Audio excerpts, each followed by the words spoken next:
당신은 그냥 얼굴 예뻐서 올라간 거잖아.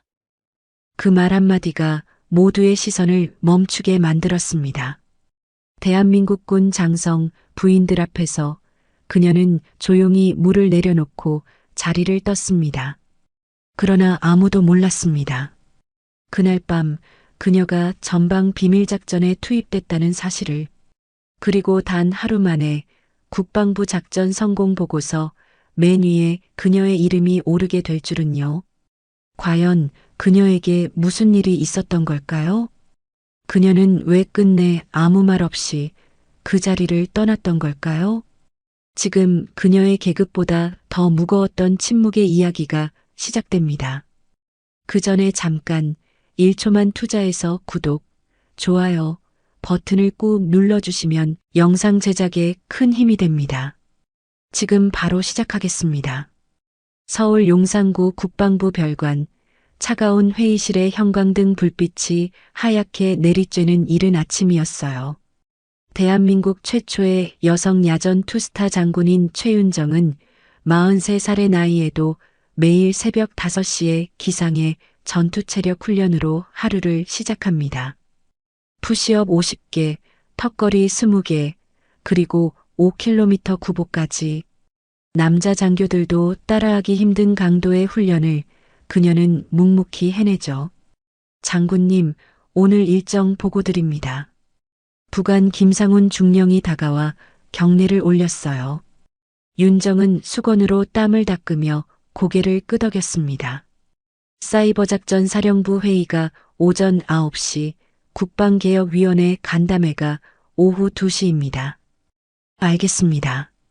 여군 처우 개선안 검토는 어떻게 되고 있나요? 아직 상부에서 보류 중이라고 합니다. 김상훈 중령의 표정이 어두워졌어요. 군 내부에서 최윤정은 비정하고 냉철한 완벽주의자라고 불려요. 부하들 앞에서 한 번도 웃어본 적이 없다는 소문이 돌 정도니까요. 하지만 정작 그녀는 조용히 국방개혁과 여군 인권 개선을 위해 혼자 싸우는 고독한 개혁자였습니다. 밤늦게까지 정책 보고서를 작성하고 여군 처우 개선안을 검토하며 아무도 몰래 자신의 시간을 바쳐가며 일하고 있었거든요. 장군님, 오늘도 야근이시네요. 경비병이 깊은 밤 윤정의 집무실을 지나가며 말했어요. 네, 수고하세요. 윤정은 고개를 들어 미소를 지었습니다. 부하들 앞에서는 웃지 않는다는 소문과는 달리 그녀는 말단 병사들에게는 따뜻했어요. 다만 간부들 앞에서만 차갑게 굴었을 뿐이죠. 윤정의 책상 위에는 여군 성추행 사건 보고서가 쌓여 있었어요. 매달 10건 이상씩 올라오는 보고서들을 보며 그녀는 주먹을 쥐곤 했습니다. 이런 일이 더 이상 일어나지 않게 하려면 혼잣말을 중얼거리며 개선안을 수정하고 또 수정했어요.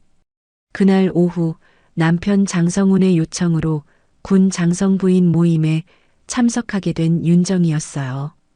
장성훈은 46살의 민간 외교안보 연구소장으로 평소 사교적인 성격이라 이런 모임의 중요성을 강조하곤 했죠. 여보, 네트워킹도 중요해. 혼자만 고집 부리지 말고 사람들과 어울려봐. 그의 말에 못 이겨 윤정은 마지못해 모임에 참석하기로 했어요. 정말 가야 해요? 저는 그런 모임이 불편해요. 윤정이 거울 앞에서 군복 단추를 채우며 말했어요. 여보, 나도 민간에서 일하지만 군 가족들과의 관계는 중요하다고. 한 번만 가봐. 장성훈이 넥타이를 매며 대답했습니다. 당신이 얼마나 훌륭한 군인인지 보여줄 기회이기도 하고. 모임 장소는 강남의 고급 호텔 라운지였습니다. 그곳은 화려한 액세서리와 명품으로 치장한 장군 부인들로 가득했어요. 에르메스 가방, 샤넬 정장, 반짝이는 다이아몬드 목걸이까지. 윤정은 군복 그대로 참석했습니다. 다른 부인들이 하나같이 화려한 드레스를 입고 온 것과는 대조적이었죠. 어머, 최윤정 장군님이시네요. 부장군 부인 한명숙이 다가왔어요. 안녕하세요. 초대해 주셔서 감사합니다. 윤정이 공손히 인사했습니다. 그런데 군복을 입고 오시다니 참 특이하시네요. 한명숙의 말에 주변 부인들이 웅성거리기 시작했어요. 조용히 구석자리에 앉아있던 윤정에게 부장군의 부인이 비웃으며 다가왔어요. 아휴, 얼굴 하나 예뻐서 이 자리까지 올라온 거잖아요. 여자 장군은 그냥 전시용 인형이라며? 주변 부인들이 킥킥거리며 웃었습니다. 맞아요. 요즘 페미니즘 바람 타고 올라온 거 아니에요? 실력은 모르겠고 운이 좋았나 보네요. 저희 남편들이 그러더라고요. 요즘 군대도 할당제라서 여자들 억지로 진급시킨다고. 또 다른 부인이 거들었어요. 그러게요. 진짜 실력이 있으면 모르겠는데 겉만 번지르르 하고. 아, 그리고 들었는데 부하 관리도 엄청 못한다면서요? 너무 깐깐해서 밑에서 다들 싫어한다고. 윤정은 고개를 숙였어요. 그 어떤 전장에서의 욕설보다도 치욕스러웠습니다. 적의 총알이 머리 위를 스쳐 지나가던 순간보다, 폭탄이 터져 귀가 먹먹해지던 순간보다 더 아팠어요. 군복에 달린 별 2개가 갑자기 무거워졌습니다. 실력으로 진급했다면 증명해 보세요. 한명숙이 도발적으로 말했어요. 우리 남편들은 다 전쟁터에서 공을 세워서 별단 건데 장군님은 뭘 하셨나요? 아, 혹시 사진 찍고 홍보용 행사 참석하신 건 말씀하시는 건 아니죠? 부인들의 웃음소리가 라운지에 울려 퍼졌어요. 실례하겠습니다. 윤정은 조용히 자리에서 일어났어요. 부인들의 시선이 등 뒤로 따가웠지만 그녀는 뒤돌아보지 않았습니다. 복도로 나서며 주먹을 꽉 쥐었죠. 손톱이 손바닥에 박힐 정도로 말이에요. 호텔 로비를 지나 주차장으로 향하는 윤정의 발걸음은 평소보다 무거웠습니다. 20년 군생활 동안 쌓아 올린 자존심이 한순간에 무너지는 기분이었어요. 별 2개의 무게가 이렇게 무거웠던가요? 아니면 다른 사람들 시선의 무게가 더 무거운 걸까요? 차 안에 앉아 백미러를 보며 윤정은 자신의 얼굴을 바라봤어요. 40대 중반의 나이에도 여전히 또렷한 이목구비와 단정한 인상. 하지만 오늘만큼은 이 얼굴이 원망스러웠습니다. 왜 예쁘게 태어났을까? 왜 여자로 태어났을까? 그런 생각이 머릿속을 맴돌았어요. 핸드폰이 진동했어요. 남편 장성훈의 메시지였습니다. 모임 어땠어? 잘 어울렸지? 윤정은 답장을 보내지 않았어요.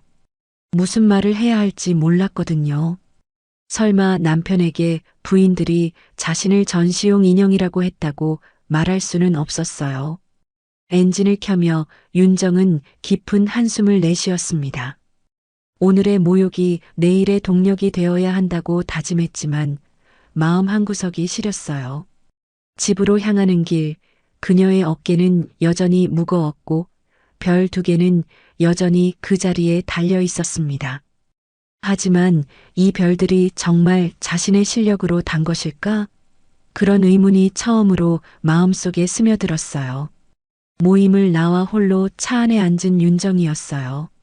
굳은 표정으로 핸들을 쥔 채 과거가 스쳐 지나갔습니다. 20대 초반 육군사관학교를 졸업하고 처음 부대에 배치받았을 때의 일이었어요. 훈련소에서 남자 동기들 몰래 방탄복 무게를 줄였다는 누명을 썼던 기억이 선명했습니다. 최윤정 소위 정말 여자 힘으로 20kg 방탄복을 메고 10km를 완주했나? 당시 중대장 박성우 대위가 의심스러운 눈으로 윤정을 바라봤어요. 네, 대위님. 완주했습니다. 그럼 지금 당장 다시 해봐. 우리가 지켜보는 앞에서 말이야. 결국 윤정은 그 자리에서 다시 완주해야 했어요. 땀으로 범벅이 된 채 쓰러질 듯 했지만 끝까지 완주했습니다. 그런데도 박성우 대위는 믿지 않았어요. 분명히 누가 도와줬을 거야. 여자가 혼자 할 수 있는 일이 아니거든.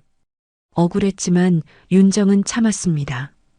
그때부터 그녀는 남자 동기들보다 2배, 3배 더 노력해야 한다는 걸 깨달았어요.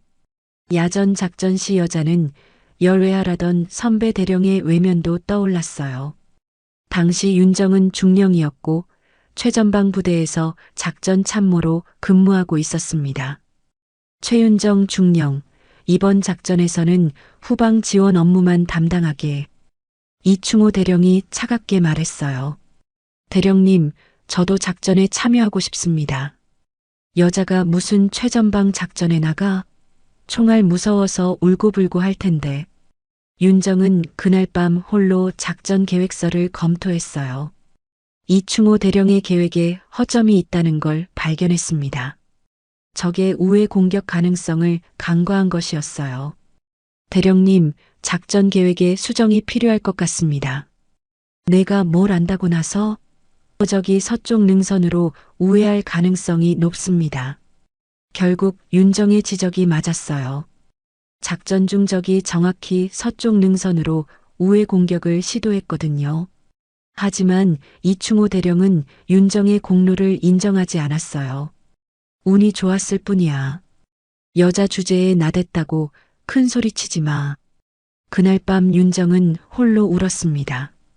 아무도 모르는 구석진 곳에서 소리 없이 눈물을 흘렸어요. 심지어 초소 앞에서 민간인에게 여자 군인은 왜 총 들고 서 있어요? 라는 소리까지 들었던 기억이 새록새록 떠올랐어요. 그때 윤정은 소위였고 첫 초소 근무를 서고 있었습니다. 아저씨, 국방의 의무를 다하고 있습니다. 여자가 무슨 국방? 집에 가서 애나 낳지. 지나가던 중년 남성이 비웃으며 말했어요. 그때도 이렇게 무력했나? 윤정이 혼잣말을 중얼거렸어요. 20년이 넘는 세월 동안 수없이 많은 모욕과 무시를 견뎌왔는데 왜 오늘은 이렇게 무너질 것 같을까요? 별 2개가 달린 어깨가 이렇게 무거웠던가요? 핸드폰이 다시 진동했어요. 이번에는 남편이 아니라 국방부 사이버작전 사령부에서 온 긴급 호출이었습니다. 윤정은 즉시 전화를 받았어요. 최윤정 소장입니다. 소장님, 긴급 상황이 발생했습니다. 즉시 사령부로 출동해 주십시오.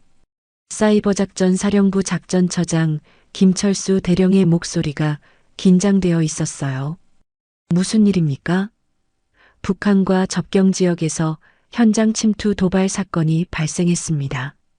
우리 군 통신망에 심각한 교란이 일어나고 있어요. 김철수 대령의 설명에 윤정의 표정이 굳어졌어요. 지금 즉시 가겠습니다. 차를 돌려 국방부로 향하는 윤정의 마음은 복잡했어요. 방금 전까지 자신의 존재 가치를 의심했는데 이제 다시 군인으로 돌아가야 했습니다.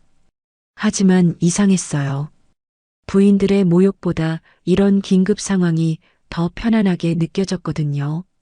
국방부에 도착한 윤정은 곧장 사이버작전 사령부로 향했어요. 작전실은 긴장된 분위기로 가득했습니다. 소장님, 상황을 보고드리겠습니다. 김철수 대령이 다가왔어요. 북한에서 우리 군 전방부대의 통신망을 교란시키는 전파 방해 공격을 가하고 있습니다. 동시에 접경 지역에 미확인 인물들이 침투한 정황이 포착되었어요. 피해 규모는 어느 정도입니까? 윤정이 차분히 물었어요.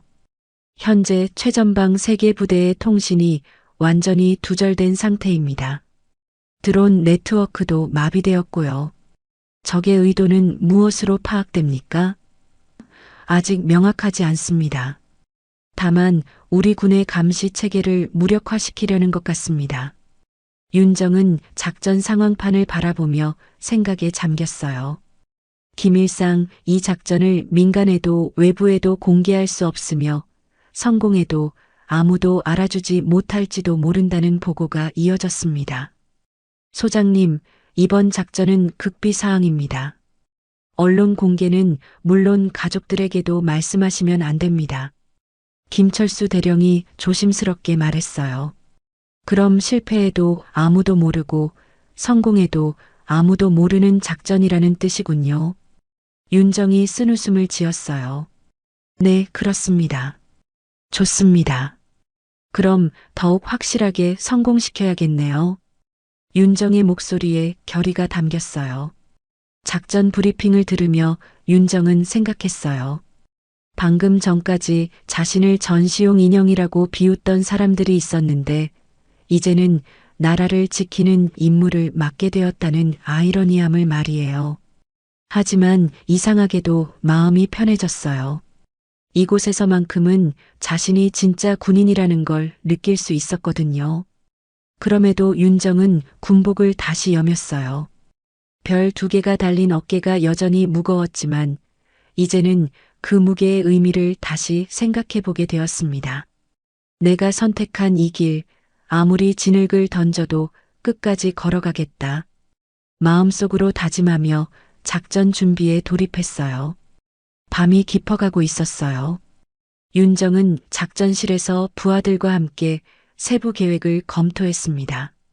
아무도 알아주지 않을 작전이지만 그래서 더욱 완벽하게 해내야 했어요. 이것이 자신의 진짜 실력을 증명할 수 있는 기회일지도 모르니까요. 윤정은 비밀리에 특수임무대로 편성된 707 출신 요원들과 함께 현장 투입되었어요. 작전명은 암흑지대였습니다. 그녀는 전방 깊숙이 침투한 적의 전파 교란 시설을 무력화하고 우리 군 드론 네트워크를 재정비하는 작전을 직접 지휘하게 되었어요. 이번만큼은 후방에서 지시만 내리는 게 아니라 현장에서 직접 작전을 이끌어야 했습니다. 소장님, 정말 직접 투입되시겠습니까? 특수임무대 대장 박민호 중령이 우려스러운 표정으로 물었어요. 장성급이 직접 현장에 나가는 건 이례적입니다. 그래서 더욱 확실하게 할 수 있어요. 이번 작전은 실패할 수 없습니다. 윤정의 목소리에는 단호함이 배어 있었어요. 새벽 3시 헬기로 최전방 지역에 투입된 윤정과 특수임무대원들이었어요. 차디찬 동절기 야산, 눈이 쌓인 험준한 산길을 따라 이동해야 했습니다. 영하 15도의 추위 속에서도 윤정은 앞장서서 걸었어요. 뒤따르던 대원들이 놀란 표정을 지었습니다. 소장님, 속도 조절하셔야 합니다. 부대원 중 하나인 이연수 중사가 조심스럽게 말했어요. 아니요, 시간이 촉박합니다. 새벽 5시 전에 목표 지점에 도달해야 해요. 윤정은 숨을 고르며 계속 앞으로 나아갔어요. 20kg이 넘는 장비를 메고도 지치지 않는 모습에 대원들이 감탄했습니다. 목표 지점에서 1km 떨어진 곳에 도착한 일행은 잠복에 들어갔어요. 적의 전파 교란 시설이 있는 곳까지는 위험한 구간이 많았습니다. 지뢰가 매설되어 있을 가능성도 높았고 적 초병들의 순찰 경로도 파악해야 했어요.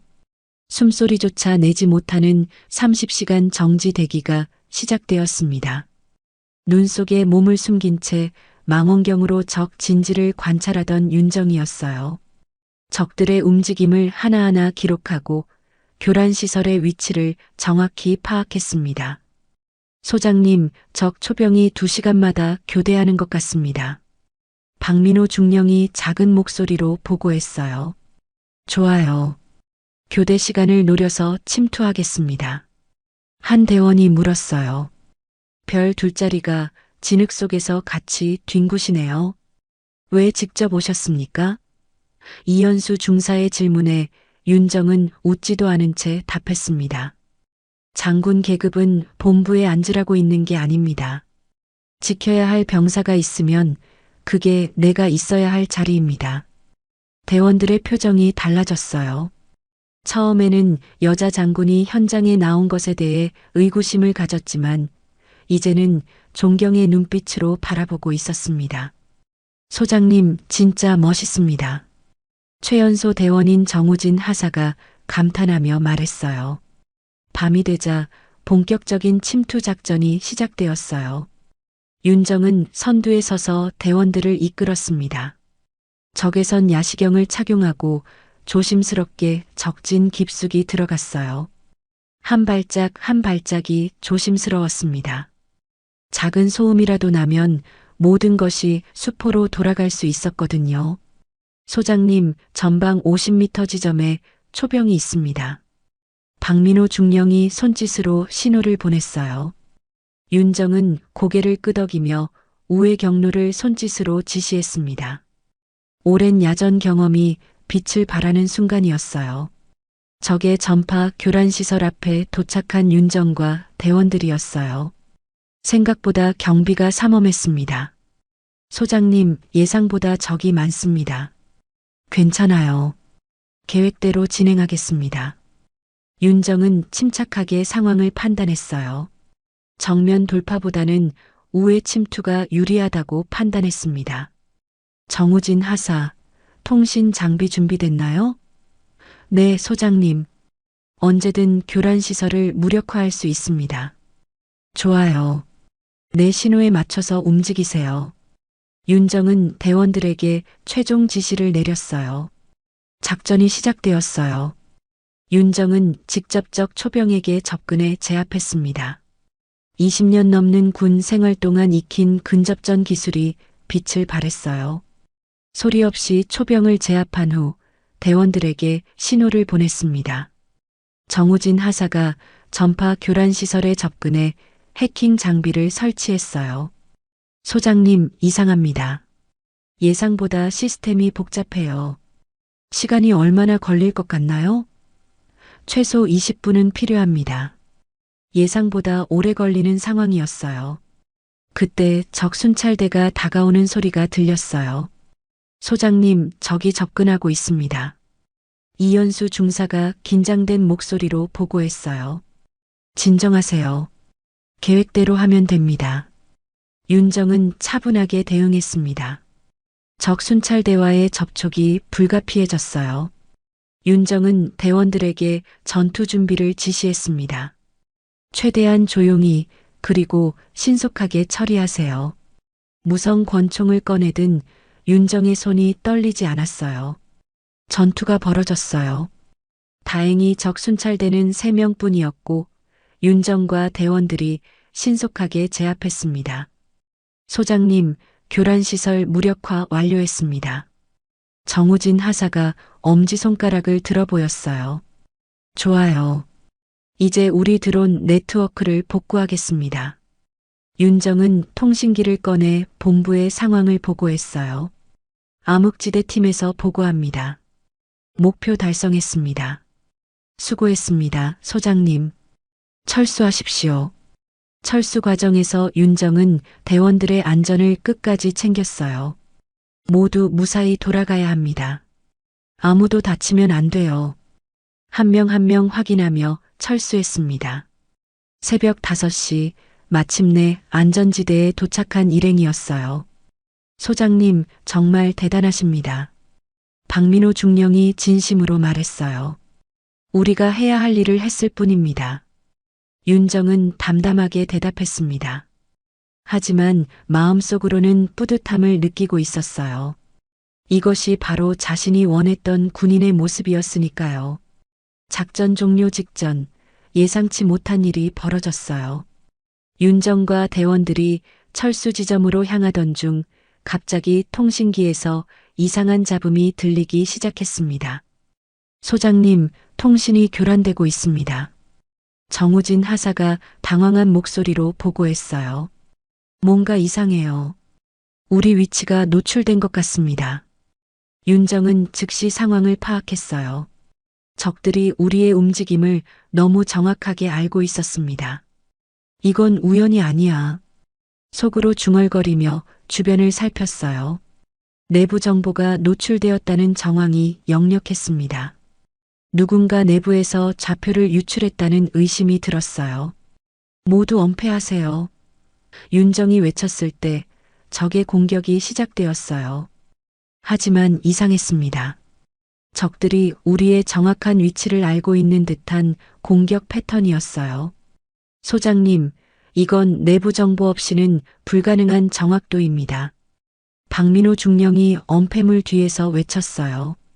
그때 믿었던 정보장교 강태호 중령이 나타났어요. 45살의 강태호는 윤정보다 한 기수 선배였고 과거 함께 근무했던 사이였습니다. 윤정아, 고생 많았구나.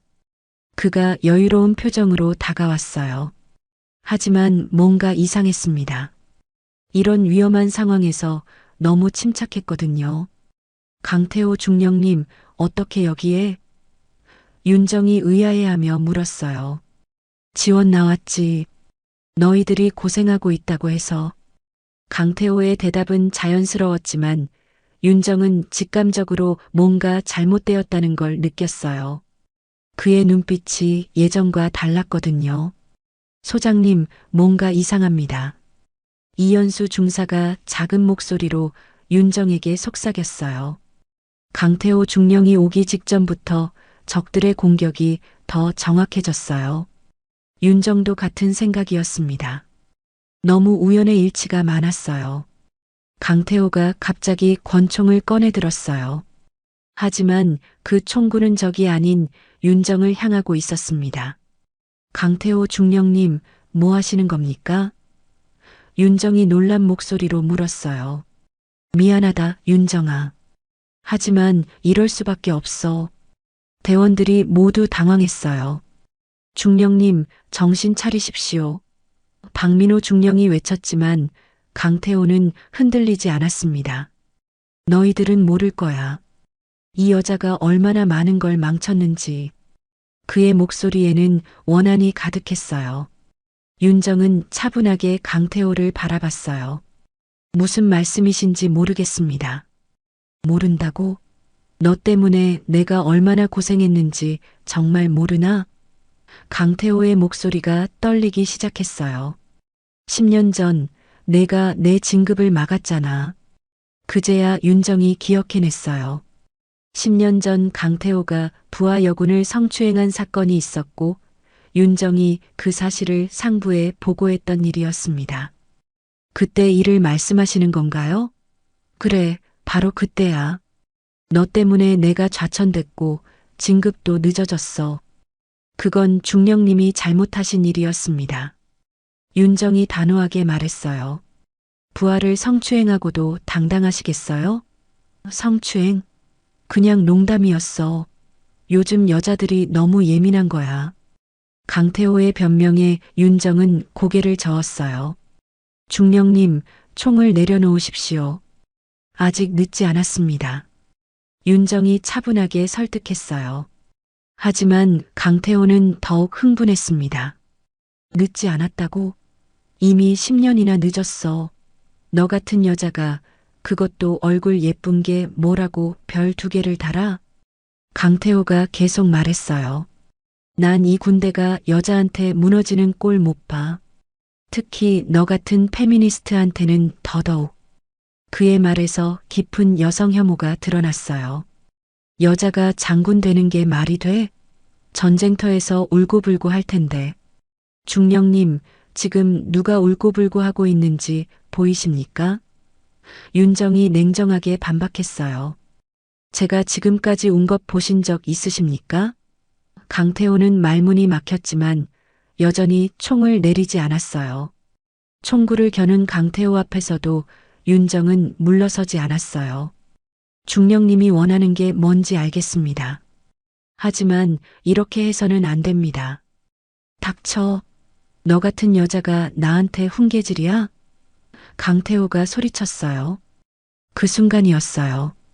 윤정을 지키려던 정우진 하사의 몸이 총을 대신 맞고 쓰러졌습니다. 하사. 윤정이 외쳤지만 이미 늦었어요. 정우진 하사는 피를 흘리며 바닥에 쓰러져 있었습니다. 정우진 하사. 박민호 중령이 달려가 응급처치를 시도했어요. 하지만 상태가 심각해 보였습니다. 소장님, 빨리 후송해야 합니다. 강태호 중령님, 지금 뭘 하신 겁니까? 윤정이 분노에 찬 목소리로 외쳤어요. 강태호도 당황했어요. 나는 나는 너만 쏘려고 했어. 그의 손이 떨리기 시작했습니다. 이건 실수야. 그놈이 갑자기 뛰어들어서 실수라고요? 사람이 다쳤는데 실수라고 하십니까? 다른 대원들이 강태호를 제압했어요. 중령님, 무기를 버리십시오. 이연수 중사가 외쳤지만 강태호는 여전히 혼란스러워했습니다. 이건 내가 원한 게 아니야. 그냥 윤정이만. 윤정은 쓰러진 정우진 하사에게 달려갔어요. 하사, 정신 차려요. 하지만 정우진 하사는 의식을 잃은 상태였습니다. 피가 계속 흘러나왔어요. 누군가 지혈대를 가져와요. 소장님, 정우진 하사가 희미하게 의식을 되찾으며 말했어요. 괜찮습니다. 소장님은 무사하시죠? 말하지 마세요. 곧 후송할게요. 윤정의 목소리가 떨렸어요. 윤정은 부하의 피 묻은 군복을 붙잡고 눈물을 감춘 채 작전을 끝까지 지휘했어요.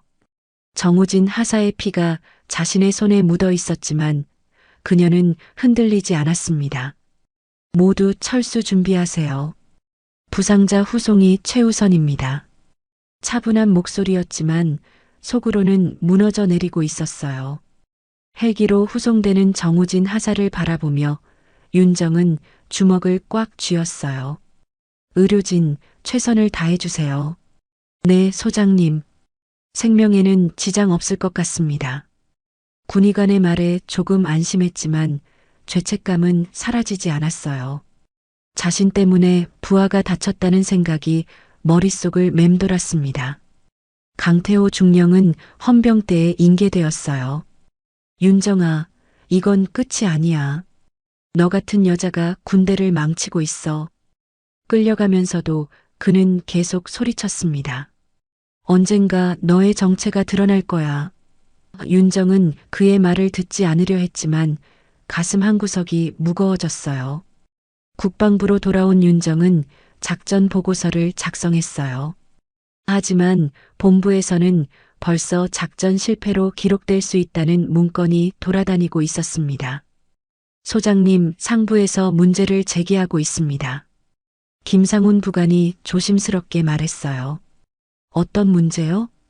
부하가 사망했고 기밀 유출 사고까지 발생했다는 이유로 사망했다고요? 윤정이 놀라며 물었어요.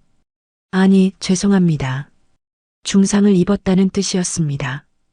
김상훈 부관이 당황하며 정정했어요. 하지만 내부에서는 지휘 책임을 묻고 있습니다. 윤정의 얼굴이 굳어졌어요. 성공한 작전인데 실패로 기록될 수 있다니. 그날 오후 국방부 감사실에서 출두 통보가 왔어요. 최윤정 소장은 내일 오전 10시에 감사실로 출두하시기 바랍니다. 공문을 받아든 윤정은 한숨을 내쉬었어요. 예상했던 일이지만 막상 받아보니 착잡했습니다. 언론도 움직이기 시작했어요. 여군 장성의 무리한 지휘로 부하 중상이라는 기사가 포털 사이트 메인에 떴습니다. 댓글들은 더욱 악랄했어요. 역시 여자는 전쟁터에 나가면 안 되는구나. 얼굴만 예쁘면 뭐해, 실력이 없는데. 페미니즘의 폐해다. 윤정은 기사를 보며 허탈한 웃음을 지었어요. 성공한 작전이 이렇게 왜곡되다니. 정우진 하사를 구하려고 했던 자신의 노력은 아무도 알아주지 않았어요. 오히려 무능한 지휘관으로 몰리고 있었습니다. 집에 돌아온 윤정을 남편 장성훈이 기다리고 있었어요. 여보, 기사 봤어. 무슨 일이야? 그의 목소리에는 걱정보다 다른 감정이 섞여 있었어요. 작전 중에 일어난 불가피한 상황이었어. 윤정이 간단히 대답했어요. 불가피한 상황? 장성훈의 목소리가 높아졌어요. 도대체 뭐가 그리 중요해서 사람 하나를 또 죽였어? 죽이지 않았어. 그리고 또라는 게 무슨 뜻이야? 윤정이 반박했지만 장성훈은 화가 나 있었어요. 몇 년 전에도 그랬잖아.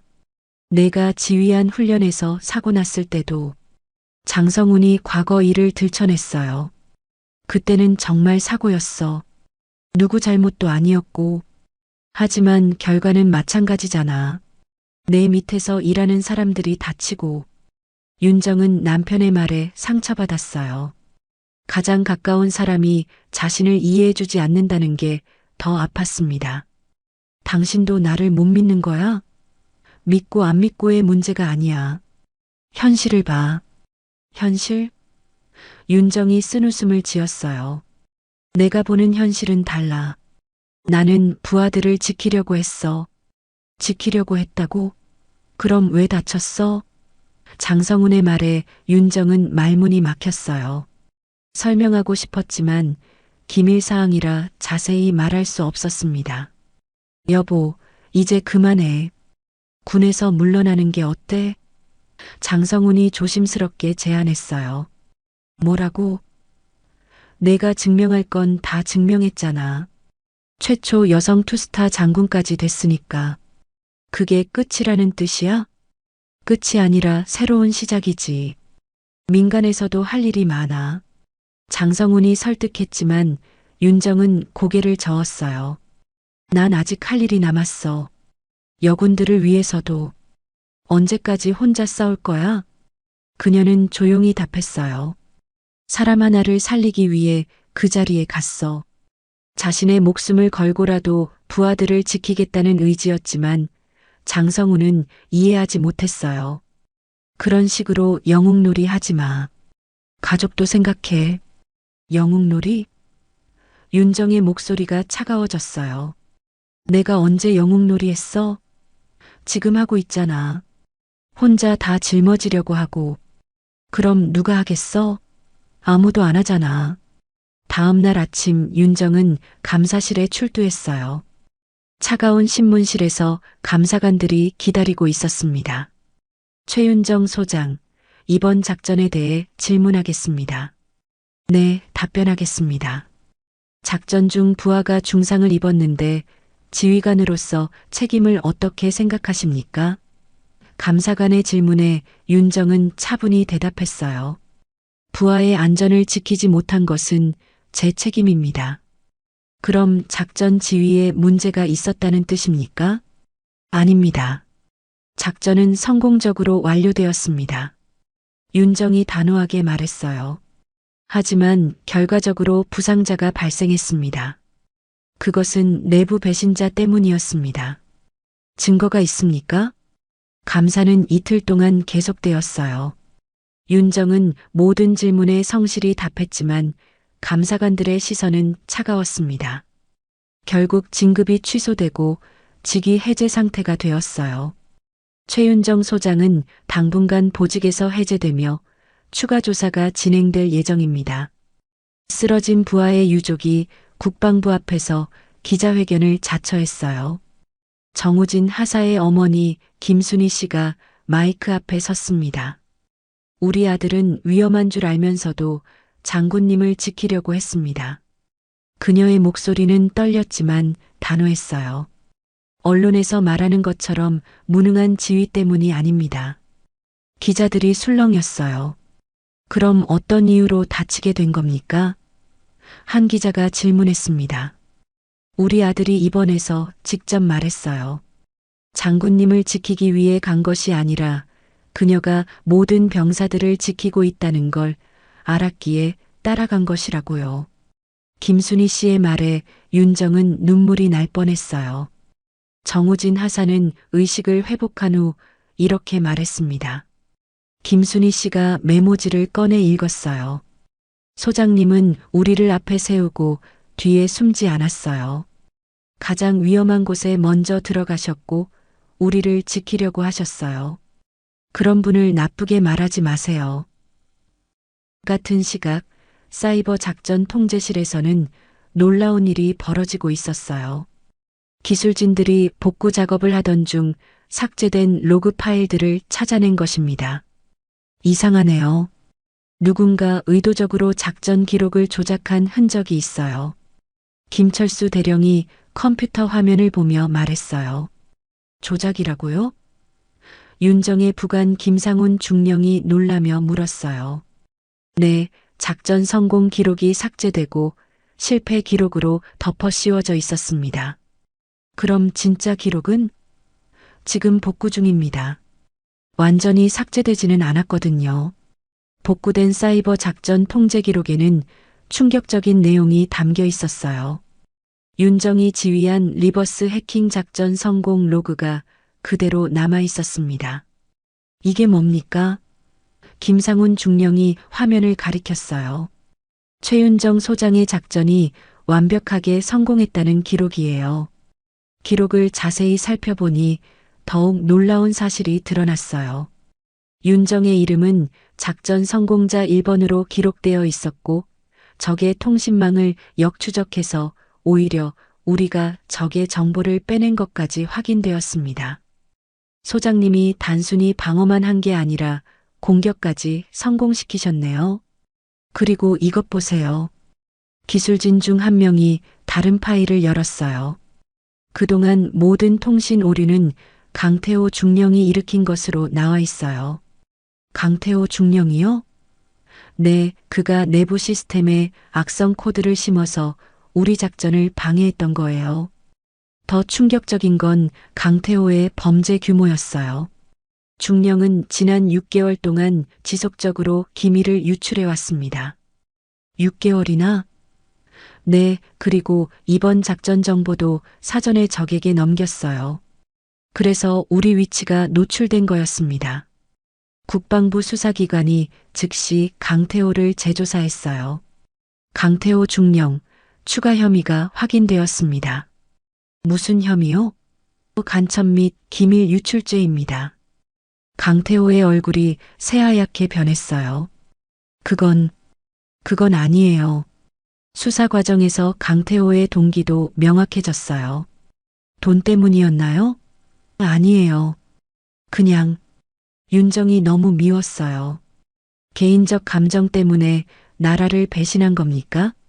배신이 아니라 그냥 강태호는 제대로 된 변명도 하지 못했어요. 국방부는 긴급회의를 열었어요. 최윤정 소장에 대한 조치를 재검토해야 합니다. 국방부 차관이 말했어요. 기록을 보니 완전히 잘못 판단했네요. 즉시 복직시키고 공식 사과해야 합니다. 윤정은 집에서 뉴스를 보고 있었어요. 국방부 여군 장성 징계 재검토라는 뉴스가 나왔습니다. 하지만 그녀의 표정은 밝지 않았어요. 이미 상처받은 마음은 쉽게 회복되지 않았거든요. 이제야 진실이 밝혀지네. 혼잣말을 중얼거렸어요. 전화벨이 울렸어요. 국방부 인사처에서 온 전화였습니다. 소장님, 복직 명령이 내려왔습니다. 네, 알겠습니다. 그리고 공식 사과문도 발표될 예정입니다. 윤정은 담담하게 대답했지만 속으로는 복잡한 심정이었어요. 정우진 하사가 있는 병원을 찾아간 윤정이었어요. 하사, 어떠세요? 소장님, 오셨군요. 정우진 하사는 밝게 웃었어요. 제가 말한 거 들으셨죠? 어머니가 기자회견 하신 거요. 고마워요. 굳이 그럴 필요 없었는데. 아니에요. 진실은 밝혀져야죠. 정우진 하사가 진지하게 말했어요. 소장님이 저희를 얼마나 지켜주려고 하셨는지 다들 알고 있어요. 고생시켰네요. 고생이 아니라 영광이었습니다. 국방부는 공식 발표를 준비했어요. 최윤정 소장의 작전 지휘는 모범적이었으며 이번 사태는 내부 배신자 때문이었다는 내용이었습니다. 언론도 태도를 바꾸기 시작했어요. 여군 장성, 누명 벗어라는 기사들이 쏟아졌어요. 하지만 윤정은 여전히 마음이 무거웠어요. 진실이 밝혀진 건 다행이지만 그 과정에서 받은 상처들은 쉽게 아물지 않을 것 같았어요. 이제 다시 시작이구나. 창밖을 바라보며 다짐했습니다. 다음 날 국방부 정례 브리핑이 열렸어요. 브리핑룸에는 평소보다 많은 기자들이 몰려들었습니다. 모두들 최윤정 소장의 복권 소식을 듣고 온 것이었어요. 국방부 대변인이 단상에 올라섰습니다. 오늘은 특별한 발표가 있겠습니다. 브리핑 화면에는 작전명 암흑지대와 함께 작전 리더로 최윤정 소장의 이름이 가장 위에 올라가 있었어요. 지난주 성공적으로 완료된 대북 사이버 방어 작전의 실제 지휘관을 발표하겠습니다. 대변인의 말에 기자들이 술렁이기 시작했어요. 작전 지휘관은 최윤정 소장이며 이번 작전으로 적의 전파 교란 시설을 무력화하고 우리 군 네트워크를 완전히 복구했습니다. 기자들의 카메라 플래시가 터졌어요. 또한 역추적을 통해 적의 주요 정보까지 확보하는 성과를 거뒀습니다. 그럼 지난주 보도된 작전 실패는 어떻게 된 겁니까? 한 기자가 질문했어요. 내부 배신자의 공작으로 잘못된 정보가 유출된 것이었습니다. 현재 해당 인물은 구속되어 수사 중입니다. 대변인의 답변에 기자들이 더욱 흥미로워했어요. 최윤정 소장에 대한 징계는 어떻게 됩니까? 즉시 해제되며 국방부는 공식 사과의 뜻을 표합니다. 그럼 소장의 지휘 능력에는 전혀 문제가 없었다는 뜻인가요? 오히려 모범적인 지휘였다고 평가합니다. 기자들이 술렁이고 SNS와 언론은 순식간에 들끓었어요. 얼굴 예쁜 장군에서 진짜 장군으로라는 제목의 기사들이 쏟아져 나왔습니다. 여군 최고 실력자 증명이라는 찬사들이 댓글창을 채웠어요. 윤정은 브리핑을 지켜보며 복잡한 심정이었어요. 진실이 밝혀진 건 다행이지만 이미 받은 상처들이 쉽게 아물지는 않았거든요. 이제야 인정받는구나. 하지만 기쁘기보다는 씁쓸한 마음이 더 컸어요.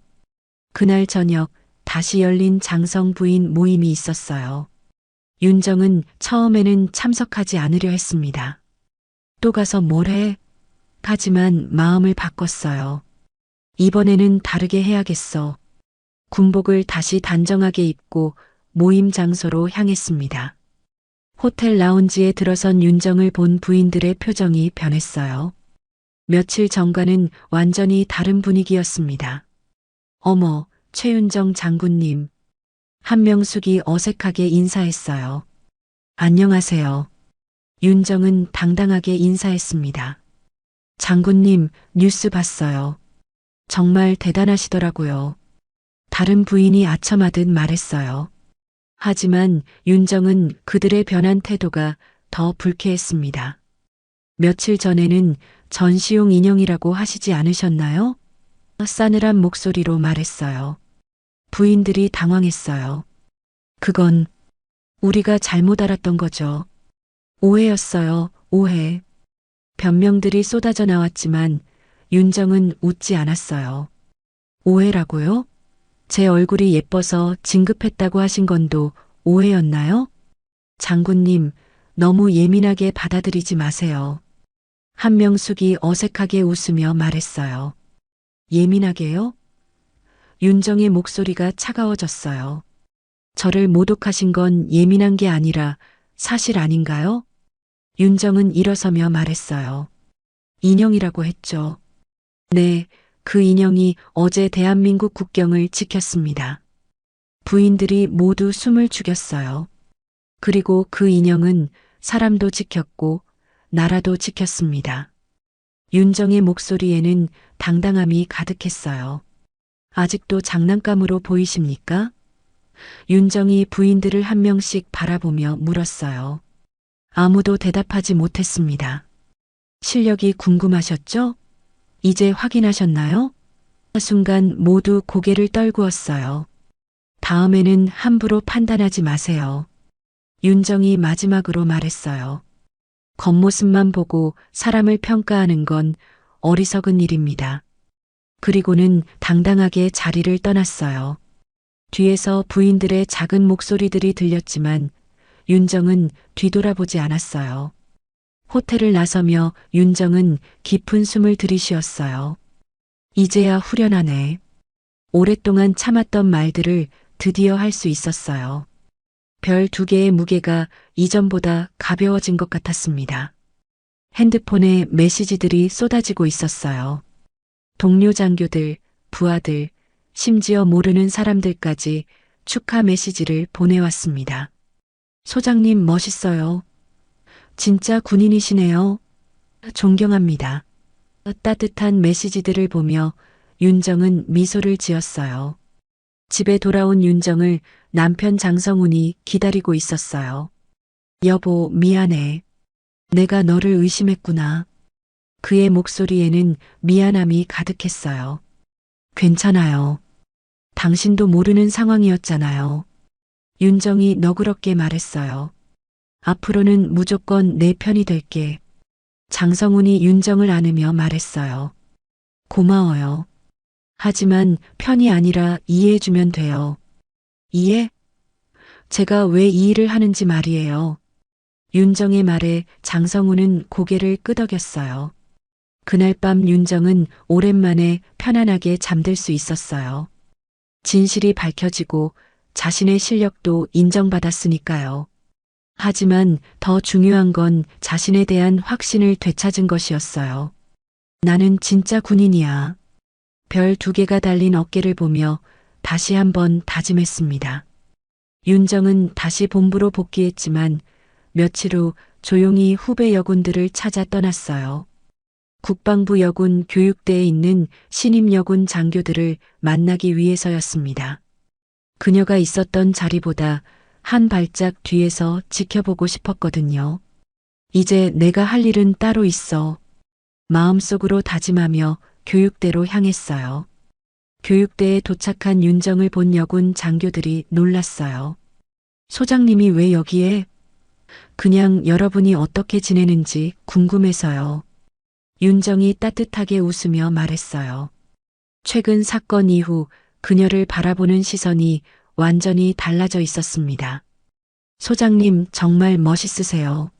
신임 여군 장교 박수진 중위가 감탄하며 말했어요. 우리 모두 소장님을 보고 꿈을 키우고 있어요. 꿈이요? 네, 소장님처럼 당당한 군인이 되는 게 꿈이에요. 윤정은 그들과 함께 앉아 이야기를 나눴어요. 군 생활이 어때요? 힘들지만 보람 있어요. 특히 소장님 사건 이후로는 더욱 자부심을 느끼고 있어요. 이소영 중위가 대답했어요. 왜요? 우리도 소장님처럼 될 수 있다는 희망이 생겼거든요. 여러분은 저보다 더 나은 환경에서 시작할 수 있어요. 윤정이 진심으로 말했어요. 제가 겪은 모욕과 싸움이 너희 때는 줄어들길 바랍니다. 여군 장교들이 윤정의 말에 집중했어요. 소장님이 길을 닦아주셨으니까요. 난 싸울 준비가 돼 있었지만 너희는 웃으며 군복 입길 바란다. 윤정의 목소리에는 진정성이 담겨 있었어요. 굳이 저처럼 험한 길을 걸을 필요는 없어요. 더 당당하게, 더 자신 있게 군인이 되세요. 박수진 중위가 조심스럽게 물었어요. 소장님, 그럼 앞으로 어떤 계획이 있으세요? 글쎄요. 아직 확실하지는 않지만 여군 후배들을 위한 일을 더 하고 싶어요. 윤정이 창밖을 바라보며 답했어요. 구체적으로는 어떤 일이요? 여군 인권 개선, 성평등 문화 정착, 그리고 여러분 같은 후배들이 더 좋은 환경에서 근무할 수 있도록 하는 일들이요. 윤정의 계획을 들은 여군들의 눈이 반짝였어요. 이소영 중위가 말했어요. 소장님 같은 분이 계셔서 정말 다행이에요. 왜요? 앞으로는 우리도 실력으로만 평가받을 수 있을 것 같아서요. 그렇게 될 거예요. 시간이 좀 걸리겠지만 말이에요. 오후에는 군사학교 생도들과도 만났어요. 여생도들이 특히 윤정에게 관심이 많았습니다. 소장님, 군인이 되길 잘했다고 생각하세요? 한 여생도가 진지하게 물었어요. 네, 후회한 적 없어요. 힘들지 않으세요? 힘들죠. 하지만 보람도 커요. 윤정이 솔직하게 답했어요. 제가 한 발짝 나아갈 때마다 여러분의 길이 조금씩 넓어지는 것 같아서요.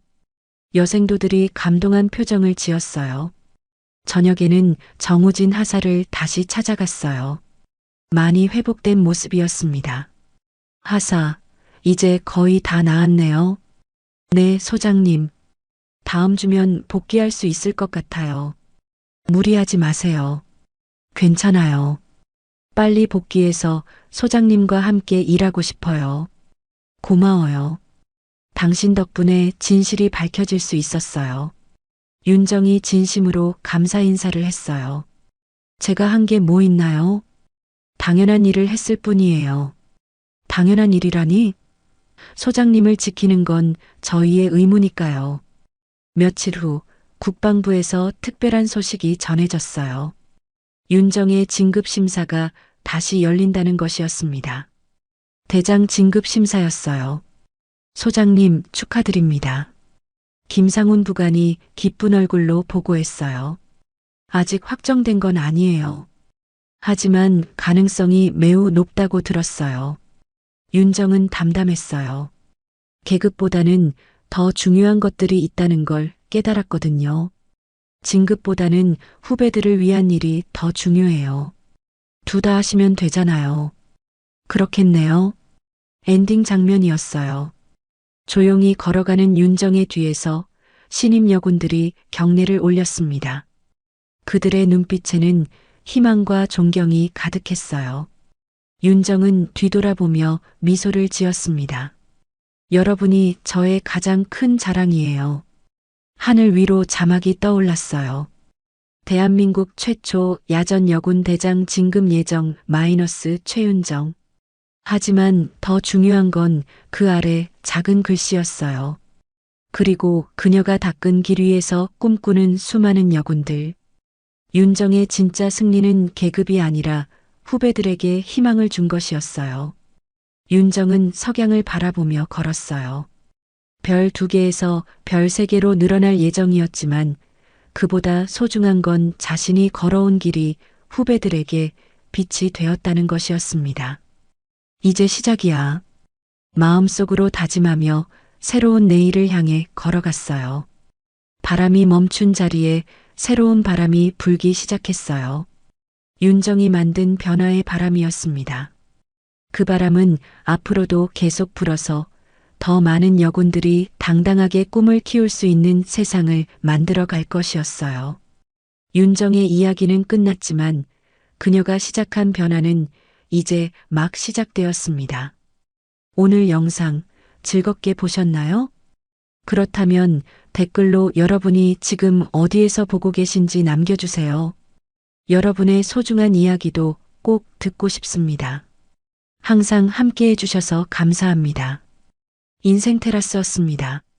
여자가 계급장 달면 뭐가 달라지냐고? 하참, 아직도 그런 말을 하는 인간이 있네. 그 말 한마디에 회의실은 숨이 멎은 듯 조용해졌습니다. 그녀는 천천히 군복의 단추를 채우고 어깨 위에 빛나는 2개의 별을 드러냈습니다. 지금껏 민간 자문위원인 줄만 알았던 그녀가 사실은 현역 투스타 장군이었다는 사실. 그 앞에서 여성을 조롱하던 퇴역 대령의 얼굴은 창백해졌고 수십 개의 카메라가 그녀를 향해 돌아갑니다. 도대체 이 여자에게 무슨 사연이 있었던 걸까요? 왜 그녀는 자신의 정체를 숨긴 채 살아야 했던 걸까요? 그리고 계급장 하나가 바꿔놓은 그날의 전말은 과연 무엇이었을까요? 그 전에 잠깐 1초만 투자해서 구독, 좋아요 버튼을 꾹 눌러주시면 영상 제작에 정말 큰 힘이 됩니다. 지금 바로 시작하겠습니다. 2023년 서울의 늦은 가을, 국방부 인근 회색빛 건물 3층에 자리한 작은 사무실에서 조연희는 오늘도 변함없이 서류를 정리하고 있었습니다. 46살의 조연희는 언제나 수수한 베이지색 가디건에 검은색 슬랙스를 입고 머리는 단정하게 뒤로 넘겨 고무줄로 묶은 채 일했어요. 사람들은 조연희를 그저 정년 보장된 민간인 계약직 정도로 여겼고 조연희도 그런 시선을 굳이 바로잡으려 하지 않았습니다. 조 선생님, 이번 달 예산 집행 현황 보고서 언제까지 나와야 하나요? 신입 직원 김수진이 조심스럽게 물었어요. 다음 주 화요일까지면 됩니다. 급하지 않으니까 천천히 하세요. 조연희는 늘 그랬듯 부드럽게 답했습니다. 동료들에게 조연희는 참 착한 사람이었어요. 점심때면 누구든 같이 먹자고 하면 따라가고, 야근할 때면 커피를 사다 주고, 후배들의 실수도 조용히 덮어주곤 했습니다. 하지만 이상하게도 조연희에 대해 정확히 아는 사람은 아무도 없었어요. 어디서 왔는지, 가족은 있는지, 전에 뭘 했는지 궁금해하는 사람도 별로 없었습니다. 조 선생님은 정말 신비로운 분이에요. 김수진이 동료 박민호에게 속삭였어요. 이상하게 모든 걸 다 아시는 것 같은데 본인 얘기는 절대 안 하시잖아요. 그런가? 그냥 조용한 성격인 것 같은데. 박민호는 대수롭지 않게 답했습니다. 실제로 조연희는 업무 처리 능력이 뛰어났어요. 국방부 내부 시스템을 누구보다 잘 알고 있었고 복잡한 행정 절차도 척척 해결했습니다. 하지만 사람들은 그저 경험이 많은 베테랑 직원 정도로만 생각했어요. 오후 6시 조연희는 가방을 챙겨 들고 사무실을 나섰어요. 지하철 3호선을 타고 집으로 향하는 길, 조연희의 표정엔 묘한 피로감이 스며들어 있었습니다. 매일 반복되는 이 일상이 벌써 3년째였거든요. 지하철 안에서 조연희는 창밖을 바라보며 생각에 잠겼습니다. 지나가는 풍경들이 모두 흐릿하게 보였어요. 이렇게 살아가는 게 맞나? 조연희는 속으로 중얼거렸습니다. 언제까지 이럴 수 있을까? 강남구 대치동의 작은 투룸 아파트. 조연희의 집은 밖에서 보기와는 전혀 달랐습니다. 현관문을 열고 들어서면 가장 먼저 눈에 띄는 건 거실 한쪽 벽에 걸린 액자들이었어요. 그 안엔 각종 훈장과 표창장이 가지런히 정리되어 있었고 그 옆엔 다리미질이 완벽하게 된 군복 한 벌이 걸려 있었습니다. 군복의 어깨엔 2개의 별이 번쩍이고 있었어요. 조연희는 냉장고에서 맥주 한 캔을 꺼냈다고 소파에 앉아 리모컨을 집었습니다. 저녁 뉴스가 시작되고 있었어요. 아나운서가 오늘의 주요 뉴스를 전하는 가운데 육군 본부에서 열린 어떤 행사 장면이 잠깐 지나갔습니다. 카메라가 훑어가는 참석자들 사이로 조연희의 모습이 아주 잠깐, 정말 잠깐 스쳐 지나갔어요. 하지만 아무도 그걸 주의 깊게 보지 않았을 거예요. 아직도 저러고 있구나. 조연희는 작게 중얼거리며 맥주를 한 모금 마셨습니다. TV 화면 속 행사장에서는 현역 장성들이 정중하게 인사를 나누고 있었어요. 조연희는 그 모습을 보며 복잡한 감정에 휩싸였습니다. 그리움인지 후회인지 아니면 안도감인지 알 수 없는 감정이었어요. TV를 끄고 욕실로 향하던 조연희는 벽에 걸린 거울 앞에서 잠시 멈춰 섰어요. 거울 속 조연희의 눈엔 깊은 피로가 서려 있었습니다. 46살의 나이에 어울리지 않게 깊은 주름이 눈가에 자리 잡고 있었어요. 그땐 내가 아니라 계급장이 말했어. 조연희는 거울을 보며 중얼거렸습니다. 이제는 아무도 모르겠네. 벽시계가 밤 9시를 가리키고 있었어요. 조연희는 한숨을 내쉬며 거울에서 시선을 돌렸습니다. 이렇게 자신의 존재를 세상에서 철저히 감춘 채 살아온 지 벌써 3년이 흘렀어요. 군복을 벗고 민간인이 된 지 3년, 그 시간이 때로는 하루같이 짧게, 때로는 10년같이 길게 느껴졌습니다. 샤워를 마치고 잠옷으로 갈아입은 조연희는 침대에 누워 천장을 바라봤어요. 고요한 밤, 멀리서 들려오는 자동차 소리만이 정막을 깨뜨렸습니다. 조연희는 눈을 감고 과거를 떠올렸어요. 이등병 시절부터 시작해서 소장까지 올라간 27년의 군 생활. 그 시간들이 지금은 꿈처럼 느껴졌습니다. 다음 날 아침 조연이는 어김없이 같은 시간에 일어나 같은 옷을 입고 같은 지하철을 탔습니다. 사무실에서도 마찬가지였어요. 조용히 자리에 앉아 서류를 정리하고 전화를 받고 보고서를 작성했습니다. 점심시간이 되자 후배 직원 김수진이 다가왔어요. 조 선생님, 오늘 점심 뭐 드실 거예요? 글쎄요, 뭐든 좋아요. 조연이는 언제나처럼 답했습니다. 그럼 김밥 천국 갈까요? 거기 김치찌개가 맛있던데요. 좋죠. 이렇게 평범한 대화를 나누며 점심을 먹고 오후에도 평범한 업무를 처리했습니다. 하지만 조연이의 마음 한구석엔 늘 무언가 공허한 느낌이 자리 잡고 있었어요. 이 생활이 언제까지 계속될 수 있을지, 아니 계속되어야 하는지 확신이 서지 않았거든요. 저녁 무렵 조연이는 서류를 정리하다가 손을 잠시 멈췄습니다. 창밖으로 보이는 국방부 건물이 석양에 물들어 있었어요. 그 건물을 바라보는 조연이의 눈빛엔 묘한 그리움 같은 게 스며들어 있었습니다. 언제까지 이럴 수 있을까? 조연이는 혼잣말을 중얼거렸습니다. 그 순간 조연이의 휴대폰이 울렸어요. 화면에 뜬 건 모르는 번호였습니다. 조연이는 잠시 망설이다가 전화를 받았어요. 여보세요? 조연이 선생님이시죠? 국방부 퇴역장교협회입니다. 조연이의 표정이 미묘하게 변했어요. 3년 동안 조용히 살아온 그 평온한 일상에 작은 파문이 일기 시작한 것 같았습니다. 그렇게 조연이는 오늘도 자신의 진짜 모습을 숨긴 채 하루를 마감했습니다. 아무도 모르는 비밀을 가슴에 품고 평범한 민간인 행정관으로서의 일상을 이어가고 있었어요. 하지만 운명이라는 건 참 알 수 없는 거예요. 이 조용한 일상이 곧 크게 흔들리게 될 거라는 걸 조연이는 아직 모르고 있었습니다. 일주일 후 금요일 저녁 조연이는 평소와 다른 차림으로 집을 나섰습니다. 검은색 정장에 작은 핸드백을 들고 머리도 평소보다 단정하게 정리했어요. 국방부 산하 퇴역장 교협회에서 열리는 만찬에 참석하기 위해서였습니다.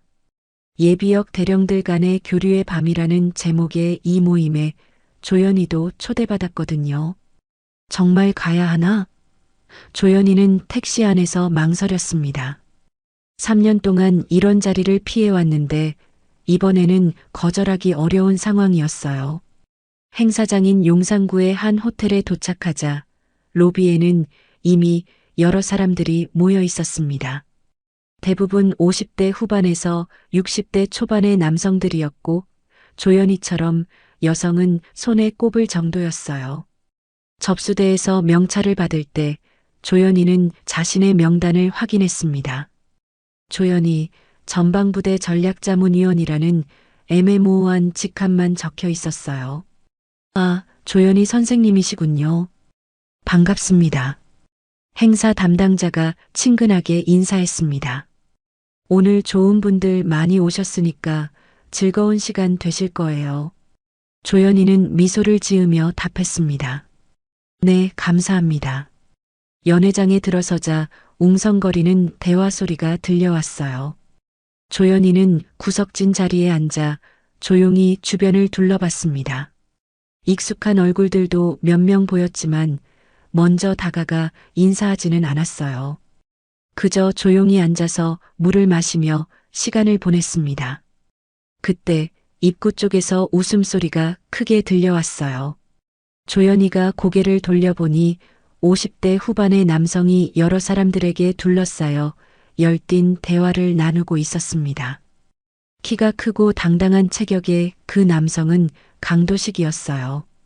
은퇴 후 대형 종합 건설사의 고문직에 있는 강도식은 이런 자리에서 항상 중심 인물이었습니다. 강 대령님, 요즘 어떻게 지내세요? 한 참석자가 물었어요. 뭐, 그럭저럭 살고 있지. 회사에서 자문 역할하면서 골프나 치고 있어. 강도식은 호탕하게 웃으며 답했습니다. 강도식 주변에는 자연스럽게 사람들이 모였어요. 그의 목소리는 크고 자신감에 차 있었습니다. 조연이는 멀리서 그 모습을 지켜보며 작은 한숨을 내쉬었어요. 저런 자신감이 부러우면서도 한편으로는 불편했거든요. 만찬이 시작되고 음식이 나오자 분위기가 더욱 활기를 띠었습니다. 술이 오가면서 대화도 점점 격이 없어졌어요. 조연이는 여전히 구석에 앉아 조용히 식사를 하고 있었는데 강도식의 목소리가 점점 커지기 시작했습니다.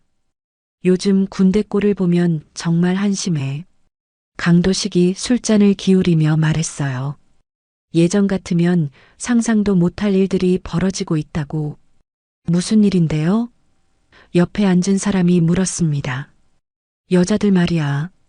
계급장이 문제라고. 강도식의 목소리에 짜증이 섞여 들어갔어요. 요즘은 여자도 별을 다나? 아, 세상이 다 미쳐 돌아가는 거지. 조연이의 손이 잠시 멈췄습니다. 포크를 든 손에 미세한 떨림이 느껴졌어요. 여자가 계급장 달면 뭐가 달라지냐고. 강도식은 계속 말을 이었습니다. 결국 지가 애들 앞에서 울던 게 다야. 그런 애들이 장성까지 됐다니까 기가 막혀. 주변 사람들은 애매한 웃음을 지으며 반응했어요.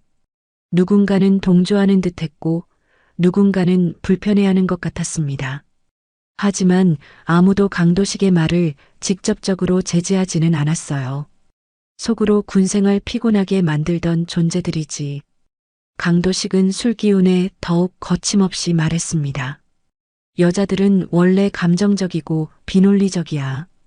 그런 애들이 부대를 지휘한다고? 말이 되나? 조연이는 처음엔 말없이 그의 험담을 들었습니다. 가슴이 답답했지만 표정은 변하지 않았어요. 하지만 이상하게도 조연이의 눈동자엔 흔들림이 없었습니다. 오히려 점점 차분해지고 있었어요. 특히 요즘 여군들은 특혜만 바라더라고. 강도식의 목소리가 더욱 커졌습니다. 힘든 일은 안 하고 위험한 곳은 안 가고 그러면서 진급은 남자들과 똑같이 하겠다고? 웃기는 소리지. 그 순간 조연이의 입가에 아주 미세한 웃음기가 번졌습니다. 분노나 당황이 아닌 묘한 여유 같은 것이었어요. 마치 예상했던 일이 벌어지고 있다는 듯한 표정이었습니다. 저기 강 대령님, 한 참석자가 조심스럽게 말했어요. 요즘은 여군들도 실력 있는 분들이 많다던데요. 실력? 강도식은 코웃음을 쳤습니다. 무슨 실력? 남자들 눈치 보면서 살아남은 게 실력이야? 아니면 여자라는 이유로 봐준 게 실력이고? 조연이는 물 한 모금을 천천히 마시며 강도식을 바라봤습니다. 그의 얼굴은 술 기운으로 붉어져 있었고 목소리는 점점 더 거칠어지고 있었어요. 내가 현역일 때 봤던 여군들은 대부분 그랬어. 강도식은 주변을 둘러보며 동조를 구하는 듯 했습니다. 힘든 일 생기면 여자라고 빼달라고 하고 위험한 임무는 못하겠다고 하고 그러면서 남자들과 같은 대우 받겠다고? 말이 안 되지. 몇몇 사람들이 불편한 표정을 지었지만 여전히 아무도 강하게 반박하지는 않았어요. 분위기가 점점 어색해졌습니다. 특히 장성급까지 올라간 여자들은 더 심해. 강도식의 말이 계속됐습니다. 정치적으로 밀어준 거지 실력으로 올라간 게 아니야. 그런 애들이 부대 지휘하면 얼마나 엉망이 될지 뻔하잖아. 조연이는 여전히 조용히 앉아 있었지만 그녀를 지켜보는 몇몇 사람들은 뭔가 이상함을 느끼기 시작했어요. 조연이의 표정이 너무 차분했거든요. 마치 폭풍 전의 고요 같은 느낌이었습니다. 그러니까 내 말이 맞다고. 강도식은 마지막으로 말했습니다. 여자들은 애초에 군인이 될 제목이 아니야. 계급장 달고 있어봤자 장식품일 뿐이지. 그 순간 조연이가 천천히 일어났습니다.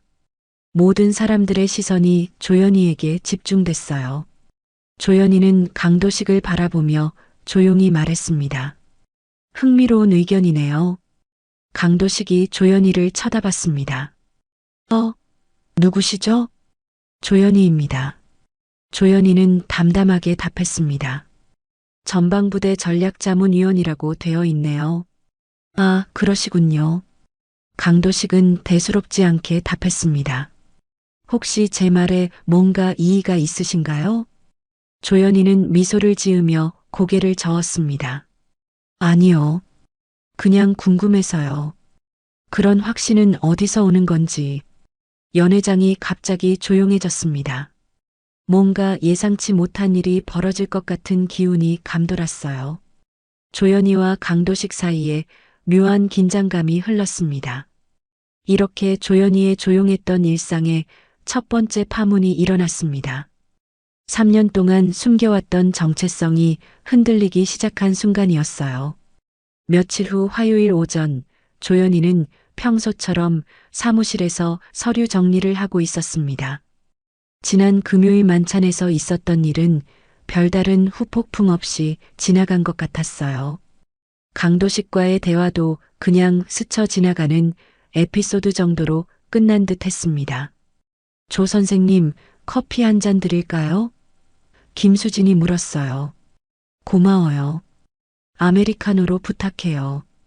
조연이는 미소를 지으며 답했습니다. 그런데 오전 10시쯤 조연이의 사무실 전화가 울렸습니다. 평소와 다른 긴장된 벨소리 같았어요. 네, 조연이입니다. 조연이 선생님이시죠? 국방부 기획조정실입니다. 전화 너머 목소리가 예사롭지 않았어요. 지금 급하게 올라오실 수 있으신가요? 조연이의 표정이 미묘하게 변했습니다. 무슨 일인가요? 직접 말씀드리기 어려운 사안입니다. 가능하시면 지금 즉시 10층 회의실로 올라와 주세요. 전화가 끊어진 후 조연이는 잠시 멍하니 앉아 있었어요. 3년 동안 이런 급한 호출을 받은 적이 없었거든요. 뭔가 심상치 않다는 느낌이 들었습니다. 김수진이 커피를 가져오며 물었어요. 무슨 일이세요? 표정이 안 좋으신데요. 아니에요. 잠시 위층에 올라가야 할 것 같아요. 조연이는 가방을 들고 일어났습니다. 10층으로 올라가는 엘리베이터 안에서 조연이의 마음은 복잡했어요. 혹시 지난 금요일 일과 관련이 있는 건 아닐까 하는 생각이 들었습니다. 하지만 설마 그런 일로 공식적인 호출을 받을 리는 없을 거라고 생각했어요. 10층 회의실 앞에 도착하자 평소보다 삼엄한 분위기였습니다. 경비원들이 서 있고 출입 통제가 이루어지고 있었어요. 조연이는 신분증을 제시하고 안으로 들어갔습니다. 회의실 안에는 이미 몇 명의 고위 공무원들이 앉아 있었어요. 분위기가 상당히 긴장되어 있었습니다. 조연이가 들어서자 한 중년 남성이 일어나며 인사했어요. 조연이 선생님 와주셔서 감사합니다. 기획조정실장 박성민입니다. 무슨 일로 급히 부르셨나요? 조연이는 직접적으로 물었습니다. 박성민은 잠시 망설이더니 입을 열었어요. 사실 지금 DMZ 인근에서 비상 상황이 발생했습니다. 즉각적인 대책 회의가 필요한 상황이고요. 조연이의 눈빛이 순간 날카로워졌습니다. 그것과 제가 무슨 상관이 있나요? 선생님의 과거 경력을 고려할 때 자문을 구하고 싶어서요. 박성민이 조심스럽게 말했습니다. 그 순간 다른 한 명이 서류를 꺼내며 말했어요. 정확히 말씀드리면 투스타 조연이 장군님의 자문이 필요한 상황입니다. 회의실이 갑자기 조용해졌습니다. 조연이는 잠시 아무 말도 하지 않았어요. 3년 동안 숨겨왔던 정체성이 갑자기 수면 위로 떠오른 순간이었습니다. 어떻게? 조연이가 조용히 물었어요. 장군님, 사실 저희는 처음부터 알고 있었습니다. 박성민이 솔직하게 말했습니다. 다만 장군님께서 조용히 지내기를 원하신다는 걸 알기에 건드리지 않았을 뿐이에요. 조연이는 깊은 한숨을 내쉬었습니다. 상황이 어떤가요? 북측에서 비정상적인 움직임이 포착됐습니다. 전문가의 즉각적인 판단이 필요한 상황이에요. 한 참모가 자료를 펼치며 설명했습니다. 조연이는 잠시 생각에 잠겼어요. 3년 동안 피해왔던 현실이 다시 찾아온 것 같았습니다. 하지만 국가 안보와 관련된 일이라면 개인적인 감정을 앞세울 수는 없었어요. 알겠습니다. 자료를 보여주세요. 조연이의 목소리가 순간 달라졌습니다. 민간인 행정관이 아닌 장성의 목소리였어요. 1시간 후 조연이는 상황을 파악하고 의견을 제시했습니다. 그 과정에서 조연이의 진짜 모습이 드러났어요. 예리한 분석력과 신속한 판단력, 그리고 압도적인 전문성이었습니다. 장군님, 혹시 내일 오전에 열리는 확대 회의에도 참석해 주실 수 있나요? 박성민이 조심스럽게 물었어요. 조연이는 잠시 망설였습니다. 민간인 자격으로 참석하는 건가요? 아니요. 박성민이 진지하게 답했습니다. 정식으로 현역 복귀 절차를 밟아주셨으면 합니다. 상황이 상황인 만큼. 그날 저녁 조연이는 집에 돌아와 오랫동안 군복을 바라봤습니다. 3년 동안 옷장 깊숙이 넣어뒀던 군복을 다시 꺼낸 것은 처음이었어요. 번들거리는 장성 계급장, 2개의 별이 조명 아래서 반짝였습니다. 정말 다시 입어야 하나?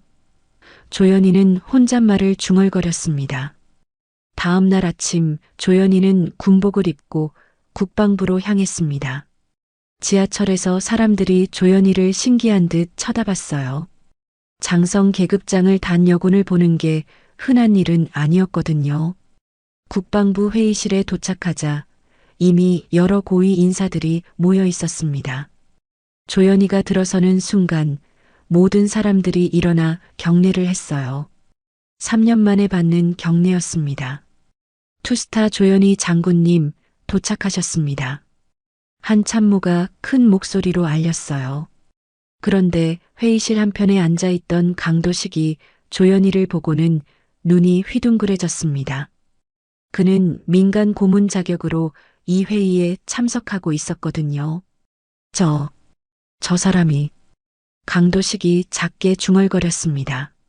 조연이? 민간 자문위원 아냐? 근데 저게 뭐야? 조연이는 강도식의 시선을 느꼈지만 전혀 개의치 않았어요. 오히려 조용히 군복을 여미며 당당하게 말했습니다. 조연이 육군 소장, 투스타 장군입니다.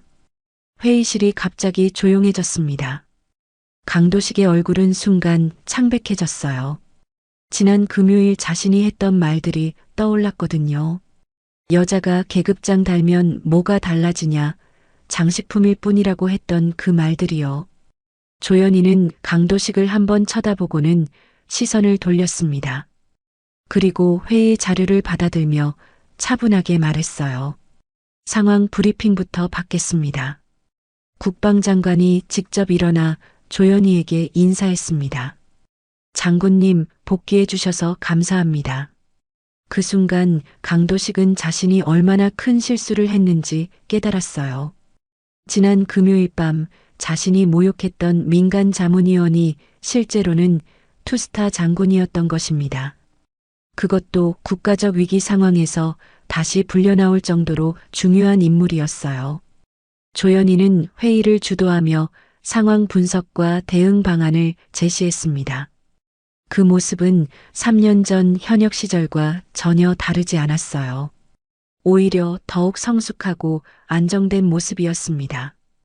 회의가 끝난 후 강도식은 복잡한 심정으로 조연이를 바라봤습니다. 하지만 조연이는 강도식에게 따로 말을 걸지 않았어요. 그저 업무에만 집중할 뿐이었습니다. 이렇게 조연이는 다시 전장으로 돌아왔습니다. 숨겨왔던 정체성이 드러난 순간이었고 동시에 새로운 갈등의 시작이기도 했어요. 며칠이 지나면서 조연희의 현역 복귀 소식은 군 내부와 관련 업계에 빠르게 퍼졌습니다. 특히 퇴역 장교들 사이에서는 화제가 되었어요. 어떤 이들은 반가워했지만 어떤 이들은 불편해했습니다. 강도식은 그 불편함을 가장 크게 느끼는 사람 중 하나였어요. 지난 회의에서 받은 충격이 컸거든요. 자신이 그토록 깎아내렸던 여군이 실제로는 자신보다 훨씬 높은 지위에 있었다는 사실이 자존심을 크게 상하게 했습니다. 이건 말이 안 돼. 강도식은 자신의 사무실에서 혼잣말을 중얼거렸어요. 아무리 그래도 여자가. 강도식은 본능적으로 조연희를 끌어내릴 방법을 찾기 시작했습니다. 오랜 군 생활로 쌓인 인맥과 정보력을 총동원했어요. 특히 언론과의 연결고리를 활용하기로 마음먹었습니다. 이틀 후 강도식은 평소 알고 지내던 기자 한명규와 만났습니다. 한명규는 군사 전문 기자로 종종 스캔들성 기사를 쓰는 것으로 유명했어요. 형님, 오랜만이에요. 한명규가 인사했습니다. 그래, 잘 지냈나? 오늘 좋은 정보 하나 줄 테니까 관심 있으면 들어봐. 강도식의 목소리에는 확신이 담겨 있었어요. 무슨 정보인데요? 최근에 복귀한 여군 장성 있잖아. 조연이라고. 그 사람 과거에 문제가 좀 있었어. 강도식이 은밀하게 말했습니다. 한명규의 눈이 번뜩였어요. 어떤 문제요? 비리 의혹이 있어. 정확한 건 내가 더 알아볼 테니까 일단 귀담아 들어도. 강도식은 구체적인 증거는 없었지만 일단 의혹부터 심어놓기로 했어요. 그리고 며칠에 걸쳐 과거 조연희와 함께 근무했던 사람들을 접촉하기 시작했습니다. 한편 조연희는 복귀 후 바쁜 일상을 보내고 있었습니다. DMZ 상황은 안정되었지만 후속 조치와 관련된 업무가 산더미 같았어요. 그런데 며칠 전부터 주변 시선이 예전과 달라진 걸 느끼고 있었습니다. 장군님, 혹시 최근에 무슨 소문 들으셨나요? 부관 이하연 중령이 조심스럽게 물었어요. 무슨 소문? 조연희가 고개를 들었습니다. 정확하지 않은 얘기들이 돌고 있어서요. 장군님에 대한. 조연희는 이하연의 표정을 보고 대충 상황을 짐작했어요. 어떤 내용인데? 과거 부하 관리 방식이나 인사 개입 의혹 같은. 이하연이 말끝을 흐렸습니다. 조연희는 작은 한숨을 내쉬었어요. 시작됐구나.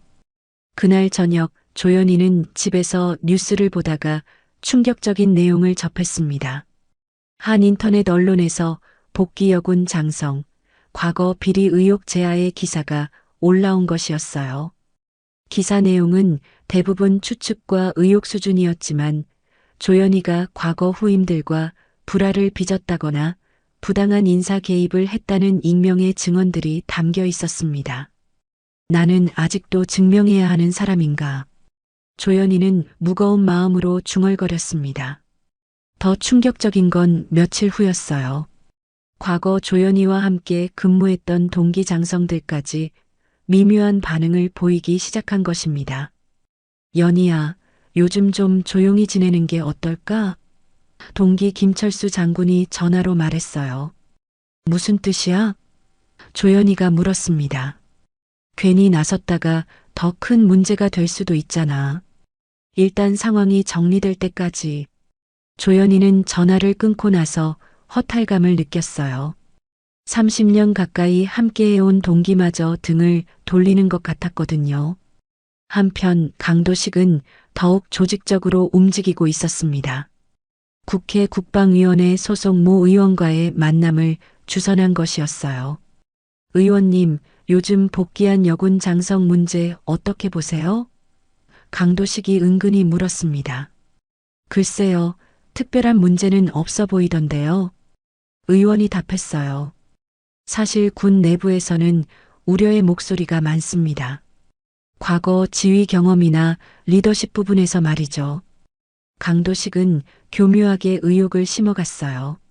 직접적인 비난보다는 은근한 암시를 통해 조연희에 대한 불신을 키워갔습니다.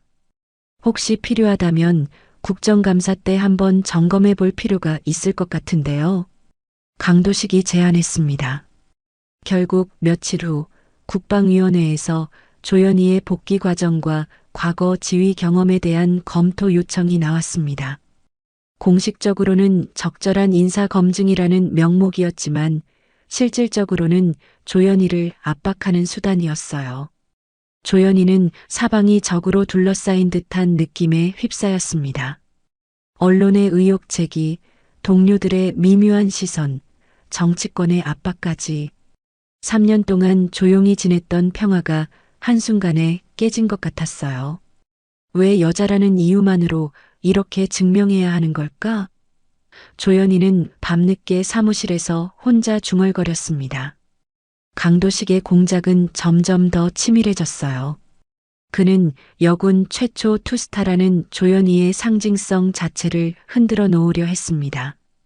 여성이 군 고위직에 오르는 것 자체가 잘못된 일이라는 인식을 퍼뜨리려 한 것이죠.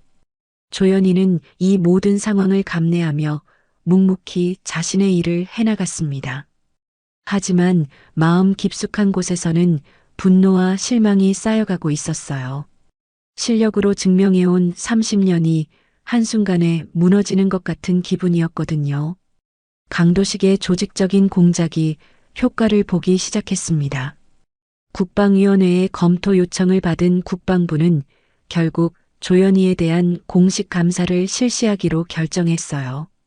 표면적으로는 공정한 검증이라고 했지만 실제로는 조연희를 궁지로 몰아넣는 수단이었습니다. 장군님, 내일 오전 9시에 감찰단이 오신답니다. 이하연 중령이 무거운 표정으로 보고했어요. 조연희는 서류에서 시선을 떼지 않은 채 답했습니다. 알겠어요. 장군님, 정말 괜찮으시겠어요? 이하연의 목소리에 걱정이 담겨 있었어요. 괜찮을 리가 있나요? 하지만 어쩔 수 없죠. 조연희는 쓴웃음을 지었습니다. 다음 날 아침 국방부 감찰단 소속 군사법무관들이 조연희의 사무실로 들이닥쳤습니다. 이들은 냉정하고 기계적인 태도로 조연희를 대했어요. 장성이라는 지위에 대한 예의는 형식적으로만 지켜졌습니다. 조연희 소장님, 감사에 협조해 주셔서 감사합니다. 감찰단장 최준혁 대령이 딱딱하게 말했어요. 할 일이니까요. 조연희는 담담하게 답했습니다. 감사는 조연희의 과거 지휘 경력 전반에 걸쳐 이루어졌어요. 특히 여군 부하들과의 관계, 인사 관련 의사결정, 부대 운영 방식 등이 집중적으로 조사됐습니다. 감찰관들은 마치 범죄자를 대하듯 날카로운 질문을 쏟아냈어요. 소장님께서 2018년 춘천 부대 근무 시절 김영미 중위 관련 사건을 기억하시나요? 한 감찰관이 물었습니다. 조연희의 표정이 미묘하게 변했어요. 어떤 측면에서 묻는 건가요? 당시 김영미 중위가 성희롱 피해를 호소했을 때 소장님께서 개입하신 것으로 알고 있습니다. 맞습니다. 부하를 보호하는 게 지휘관의 의무니까요. 그런데 정식 절차를 거치지 않고 비공식적으로 처리하셨다고 하던데요. 감찰관의 목소리가 차갑게 식었어요. 조연희는 잠시 침묵했습니다. 당시 상황이 떠올랐어요. 김영미 중위는 직속 상관으로부터 지속적인 성희롱을 당하고 있었는데 공식 신고를 하면 오히려 불이익을 당할 수 있는 상황이었거든요. 피해자를 보호하기 위한 조치였습니다. 하지만 규정을 위반한 것은 사실 아닙니까? 감찰관이 추궁했어요. 상황이 복잡했어요. 공식 절차로는 피해자를 제대로 보호할 수 없었습니다. 이 과정에서 조연희가 과거 부하 여군을 감쌌던 일이 직권 남용으로 뒤바뀌어 해석되기 시작했어요. 부하를 보호하려던 선의가 오히려 규정 위반으로 둔갑한 것입니다. 여자라고 봐주면 안 되잖아요. 한 감찰관이 냉소적으로 말했어요. 그러니까 여자들이 군에서 신뢰를 못 받는 거 아닙니까? 그 순간 조연희의 눈빛이 차갑게 변했습니다. 하지만 감정을 드러내지 않고 조용히 답했어요. 나는 그 아이를 지킨 게 아니라 군의 품격을 지켰습니다. 감사는 사흘 동안 계속됐어요. 조연희는 매일 굴욕적인 개별 진술 조사를 받아야 했습니다. 때로는 6시간씩 이어지는 조사였는데 마치 범죄 수사를 받는 것 같은 기분이었어요. 소장님의 지휘 스타일이 다소 감정적이었다는 증언이 있습니다. 또 다른 감찰관이 말했어요. 구체적으로 어떤 부분을 말하는 건가요? 부하들에게 지나치게 관대했다거나 원칙보다는 정을 앞세웠다는 평가들이요. 조연희는 허탈한 웃음을 지었어요. 부하를 챙기는 것까지 단점으로 취급받는 상황이었거든요. 셋째 날 저녁 조연희는 완전히 지쳐 있었습니다. 감사 과정에서 자신의 모든 결정과 행동이 의심받고 재해석당하는 경험이었어요. 특히 여성이라는 이유로 더욱 엄격한 잣대를 적용받는다는 느낌이 들었습니다. 그날 밤 조연희는 부대 숙소에서 조용히 저녁서를 꺼내보았습니다. 군생활 27년 그 마무리를 자의가 아닌 타의로 끝내야 할지도 모른다는 절망감이 밀려왔어요. 정말 여기서 끝인가? 조연희는 저녁서를 바라보며 중얼거렸습니다. 한편 강도식은 감사가 진행되는 동안 만족스러운 표정을 지었어요. 자신의 계획이 순조롭게 진행되고 있다고 생각했거든요. 이제 저 여자도 끝이군. 강도식은 동료와 만나 술을 마시며 말했어요. 여자가 설쳐봤자 한계가 있는 거야. 하지만 조연희는 쉽게 무너지지 않았어요. 절망적인 상황에서도 자신이 옳다고 믿는 가치를 포기하지 않았습니다. 오히려 이 시련이 자신을 더욱 단단하게 만들고 있다는 걸 느끼기 시작했어요. 넷째 날 아침 조연희는 다시 군복을 입고 감사에 임했습니다. 지친 기색은 있었지만 눈빛만은 여전히 흔들리지 않았어요. 마지막 질문입니다. 감찰단장이 말했어요. 소장님께서는 지금까지의 결정들을 후회하시나요? 조연희는 잠시 생각한 후 명확하게 답했습니다. 후회하지 않습니다. 부하를 보호하고 올바른 군 문화를 만들려고 노력한 것들을요. 다만 그 과정에서 규정을 어겼다면 그 부분은 책임지겠습니다. 감사가 끝나고 조연희는 결과를 기다리며 며칠을 보냈어요. 주변에서는 이미 조연희의 처벌이 기정사실인 것처럼 받아들이는 분위기였습니다. 하지만 조연희 자신은 어떤 결과든 받아들일 준비가 되어 있었어요.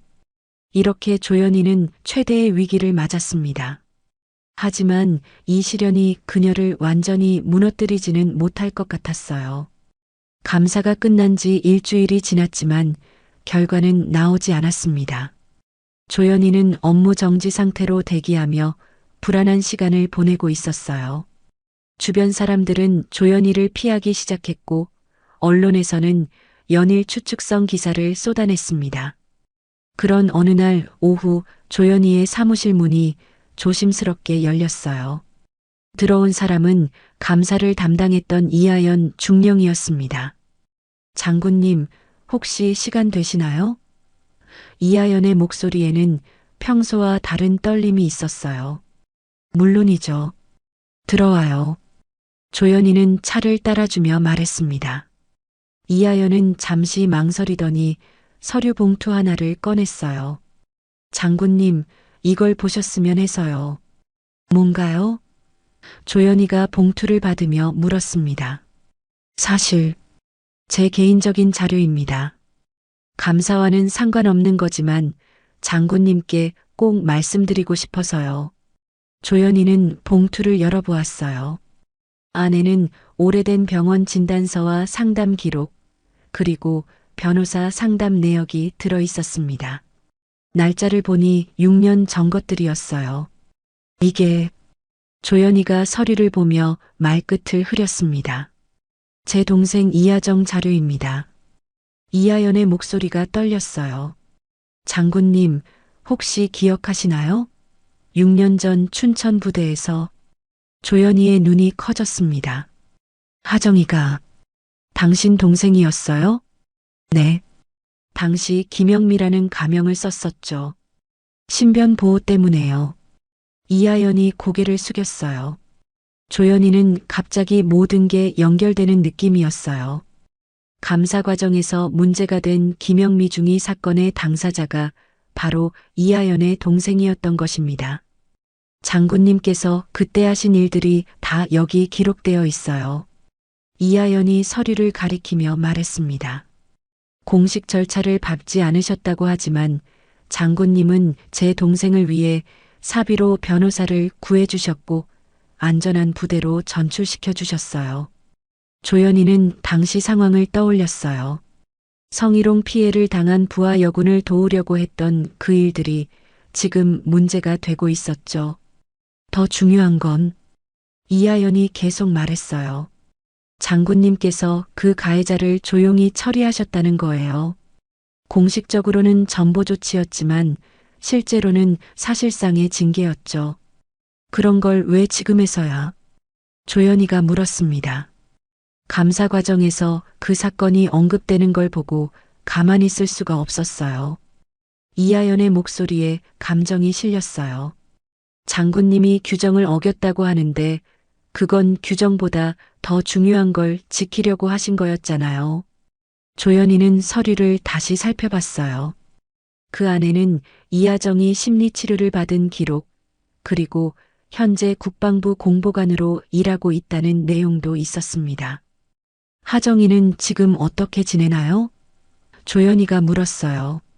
좋아요. 정말 좋아졌어요. 이하연이 미소를 지었습니다. 장군님 덕분에 다시 살 수 있었거든요. 그때 장군님이 도와주지 않으셨다면 이하연은 잠시 말을 멈췄다가 다시 입을 열었어요. 제 동생은 그 일 이후로 군을 그만둘 생각도 했어요. 하지만 장군님께서 도망가지 말고 당당하게 이겨내라고 하셨죠. 그 말씀 덕분에 지금까지 올 수 있었어요. 조연이는 눈시울이 붉어지는 걸 느꼈어요. 6년 전 자신이 했던 일들이 이렇게 기억되고 있다는 사실이 감동적이었습니다. 장군님, 이하연이 일어서며 정중하게 격려했어요. 그날 장군님 없었으면 제 동생은 지금 여기에 없습니다. 조연이도 일어서서 이하연의 격려를 받았어요. 그리고 조용히 말했습니다. 고마워요. 정말 고마워요. 이하연이 나간 후 조연이는 혼자 앉아서 깊이 생각했어요. 지난 몇 주 동안 받은 굴욕과 절망이 순간 다른 의미로 다가왔습니다. 자신이 지키려고 했던 가치들이 틀리지 않았다는 확신이 들었어요. 그래, 이제 내가 지킬 게 있구나. 조연이는 눈물을 훔치며 중얼거렸습니다. 그날 저녁 조연이는 오랜만에 이하정에게 전화를 걸었어요. 하정아, 나야. 조연이. 언니, 어떡해. 이하정의 목소리가 놀라움으로 가득했어요. 요즘 어떻게 지내? 좋아요. 정말 좋아요. 언니 덕분에 지금까지 올 수 있었어요. 이하정의 목소리에 진심이 담겨 있었어요. 나도 내 덕분에 힘을 얻었어. 조연이가 미소를 지으며 말했습니다. 전화를 끊고 나서 조연이는 새로운 각오를 다졌어요. 이제 더 이상 숨어서 살지 않기로 했습니다. 자신이 옳다고 믿는 일들을 당당하게 지켜나가기로 마음먹었어요. 다음 날 조연이는 적극적으로 자신을 변호하기 시작했습니다. 감사 결과가 나오기 전에 자신의 입장을 명확히 하기로 한 것이죠. 장군님, 정말 괜찮으시겠어요? 부관이 걱정스럽게 물었어요. 괜찮아요. 이제 숨지 않을 거예요. 조연이의 목소리에는 확신이 담겨 있었습니다. 조연이는 과거 자신이 도왔던 여군들을 찾아가기 시작했어요. 그들의 증언을 통해 자신의 진짜 모습을 알리려고 했습니다. 강도식의 음해에 맞서는 진실한 반격이 시작된 것이었어요. 이렇게 조연이는 절망적인 상황에서 새로운 희망을 찾았습니다. 자신을 지지하는 사람들이 있다는 걸 깨달았고 그들을 위해서라도 포기할 수 없다는 의지를 다졌어요. 감사 결과가 나오기 이틀 전 국방위원회에서 긴급 특별 청문회 개최를 발표했습니다. 조연희의 복귀 과정과 과거 지휘 경력에 대한 공개 검증이 목적이었어요. 강도식의 지속적인 로비가 결실을 맺은 것이었습니다. 장군님, 청문회 준비는 어떻게 하시겠어요?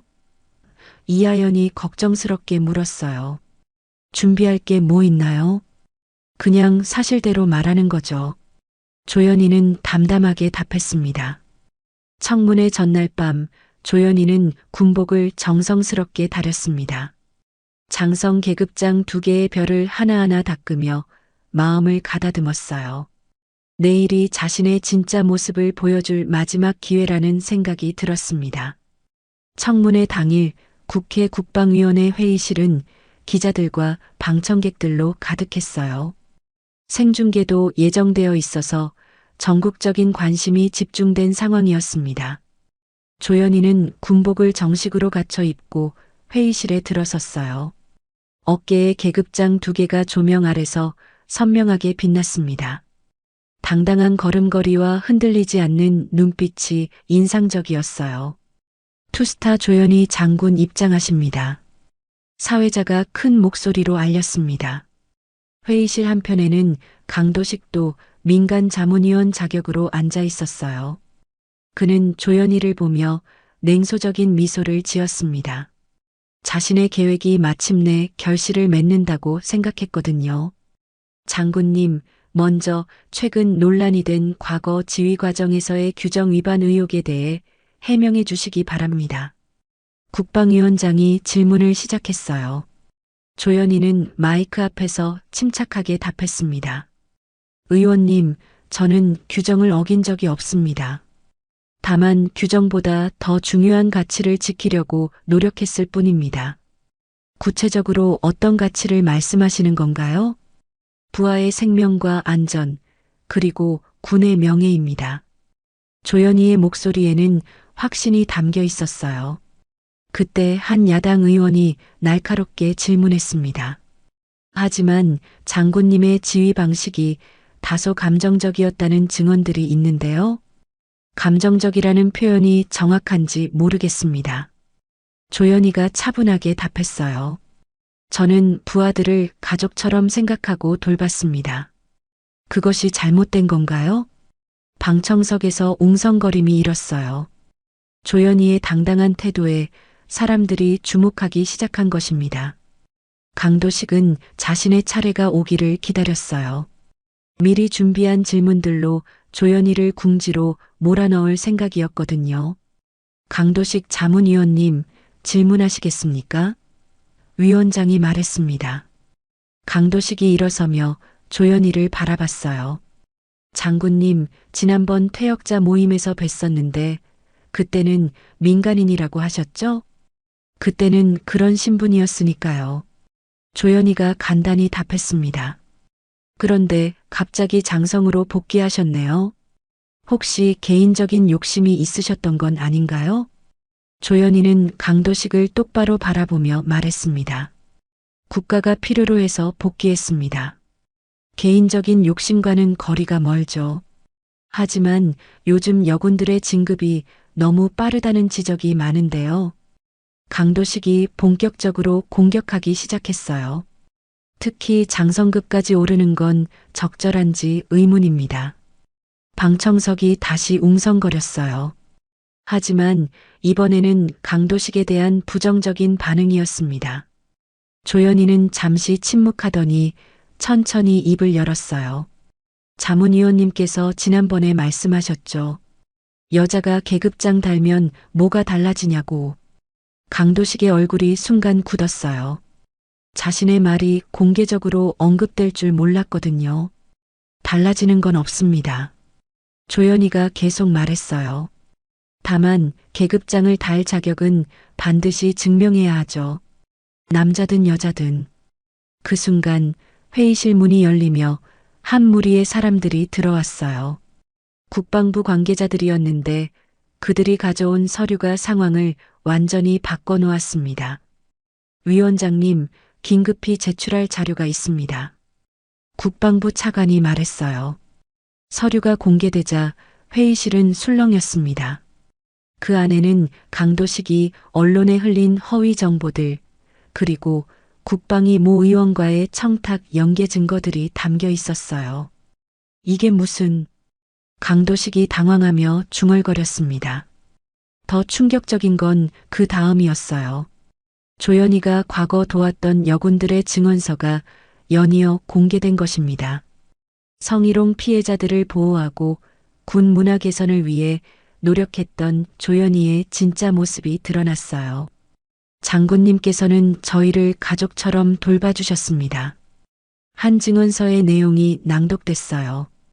규정보다는 사람을 먼저 생각하는 진짜 리더였습니다. 국방장관이 자리에서 일어나 조연희에게 경례를 보냈습니다. 장군님, 그동안 고생 많으셨습니다. 강도식은 완전히 궁지에 몰렸어요. 자신의 음해 행위들이 모두 공개되면서 오히려 조사를 받게 된 상황이었습니다. 강 자문위원님, 이런 행위들에 대해 해명하시겠습니까? 위원장이 냉정하게 물었어요.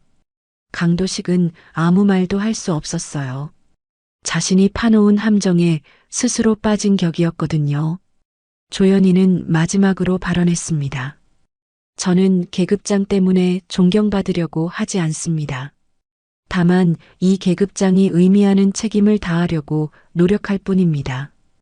방청석에서 박수가 터져 나왔어요. 처음에는 몇몇 사람에서 시작됐지만 곧 회의실 전체로 퍼졌습니다. 청문회가 끝난 후 강도식은 모든 자문직에서 물러나야 했어요. 언론은 성차별적 구시대 인물의 몰락으로 보도했습니다.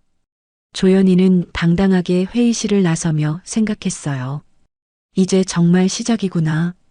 청문회가 끝난 지 1년이 흘렀습니다.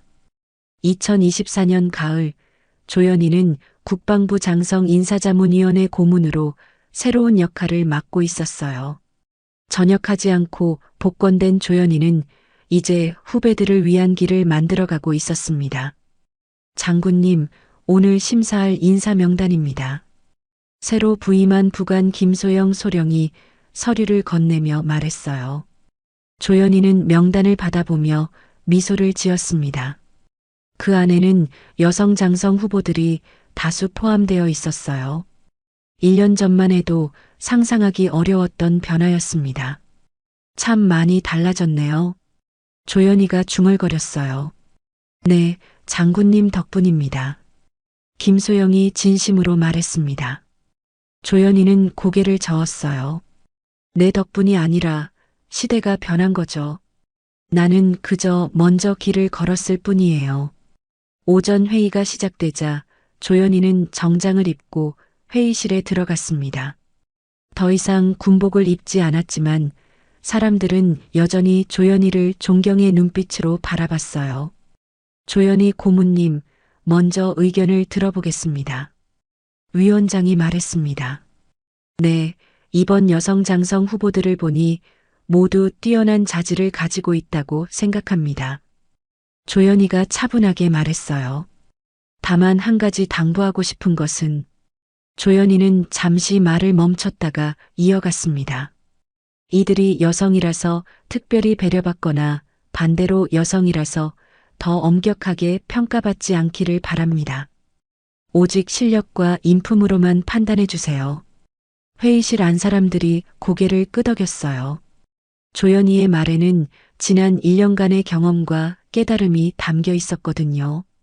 회의가 끝난 후 조연희는 점심시간을 이용해 후배 여군들과 만남을 가졌습니다. 매월 한 번씩 하는 멘토링 시간이었어요. 언니, 요즘 부대에서 남자 선배들이 많이 달라졌어요. 한중령이 말했어요. 어떻게 달라졌는데? 조연이가 물었습니다. 예전에는 여자라고 무시하거나 함부로 하는 분들이 있었는데, 이제는 그런 일이 거의 없어요. 장군님 사건 이후로 분위기가 완전히 바뀌었거든요. 조연이는 뿌듯함과 동시에 복잡한 감정을 느꼈어요. 자신이 겪었던 시련이 후배들에게는 도움이 되었다는 생각이 들었거든요. 하지만 여러분도 방심하면 안 돼요. 조연이가 진지하게 말했습니다. 변화는 일어났지만 완전하지는 않아요. 계속 증명해 나가야 해요. 어떻게 증명하면 되나요? 한소령이 물었어요.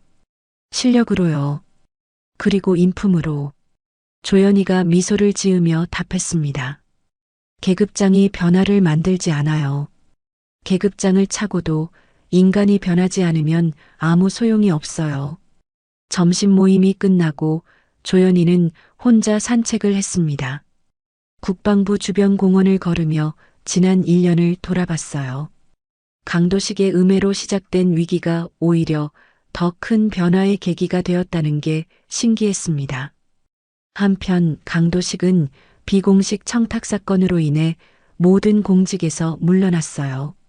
건설회사 고문직도 사임하고 지금은 조용히 지내고 있었습니다.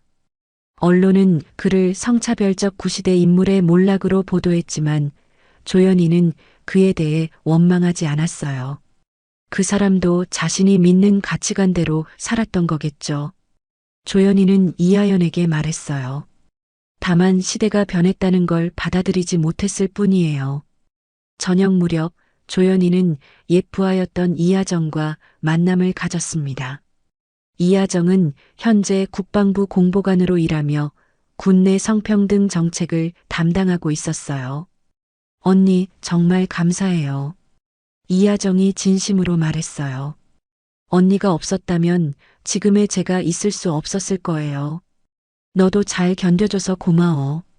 조연이가 이하정의 손을 잡으며 말했습니다. 그때 포기하지 않고 버텨준 덕분에 많은 후배들이 희망을 가질 수 있게 됐어. 앞으로도 계속 함께해요. 이하정이 눈물을 글썽이며 말했어요. 그날 밤 조연이는 집에서 뉴스를 보다가 감회에 젖었습니다. 여성 장성들의 활약상을 다룬 특집 프로그램이 방송되고 있었거든요. 화면에는 다양한 분야에서 활동하는 여군 장성들이 나왔어요. 이제는 특별한 일이 아니구나. 조연이는 작은 미소를 지으며 중얼거렸습니다. 프로그램 마지막에 조연이에 대한 언급이 나왔어요. 길을 열어준 선배가 있었기에 가능한 일이라는 내용이었습니다. 조연이는 TV를 끄고 침실로 향했어요.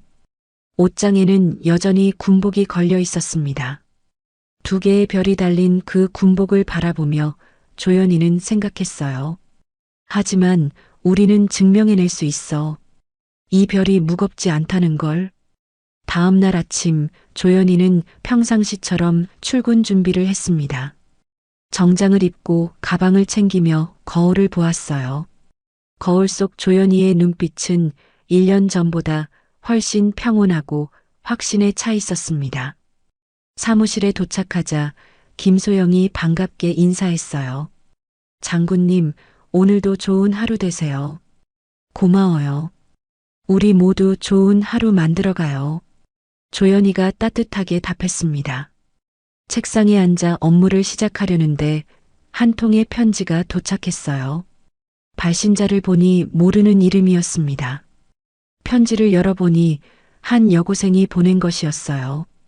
조연의 장군님께, 저는 장군님을 보고 군인이 되고 싶어진 고등학생입니다. 장군님처럼 당당한 여성이 되고 싶어요. 조연이는 편지를 읽으며 뭉클함을 느꼈어요. 자신의 경험이 다음 세대에게 희망이 되고 있다는 걸 실감했거든요. 이렇게 조연이는 새로운 시작을 맞이했습니다. 2개의 별이 의미하는 무게를 온전히 받아들이고 후배들을 위한 길을 계속 만들어가고 있었어요. 변화된 세상에서 조연이는 더 이상 혼자가 아니었습니다. 함께 걸어갈 동료들과 뒤따라올 후배들이 있었거든요.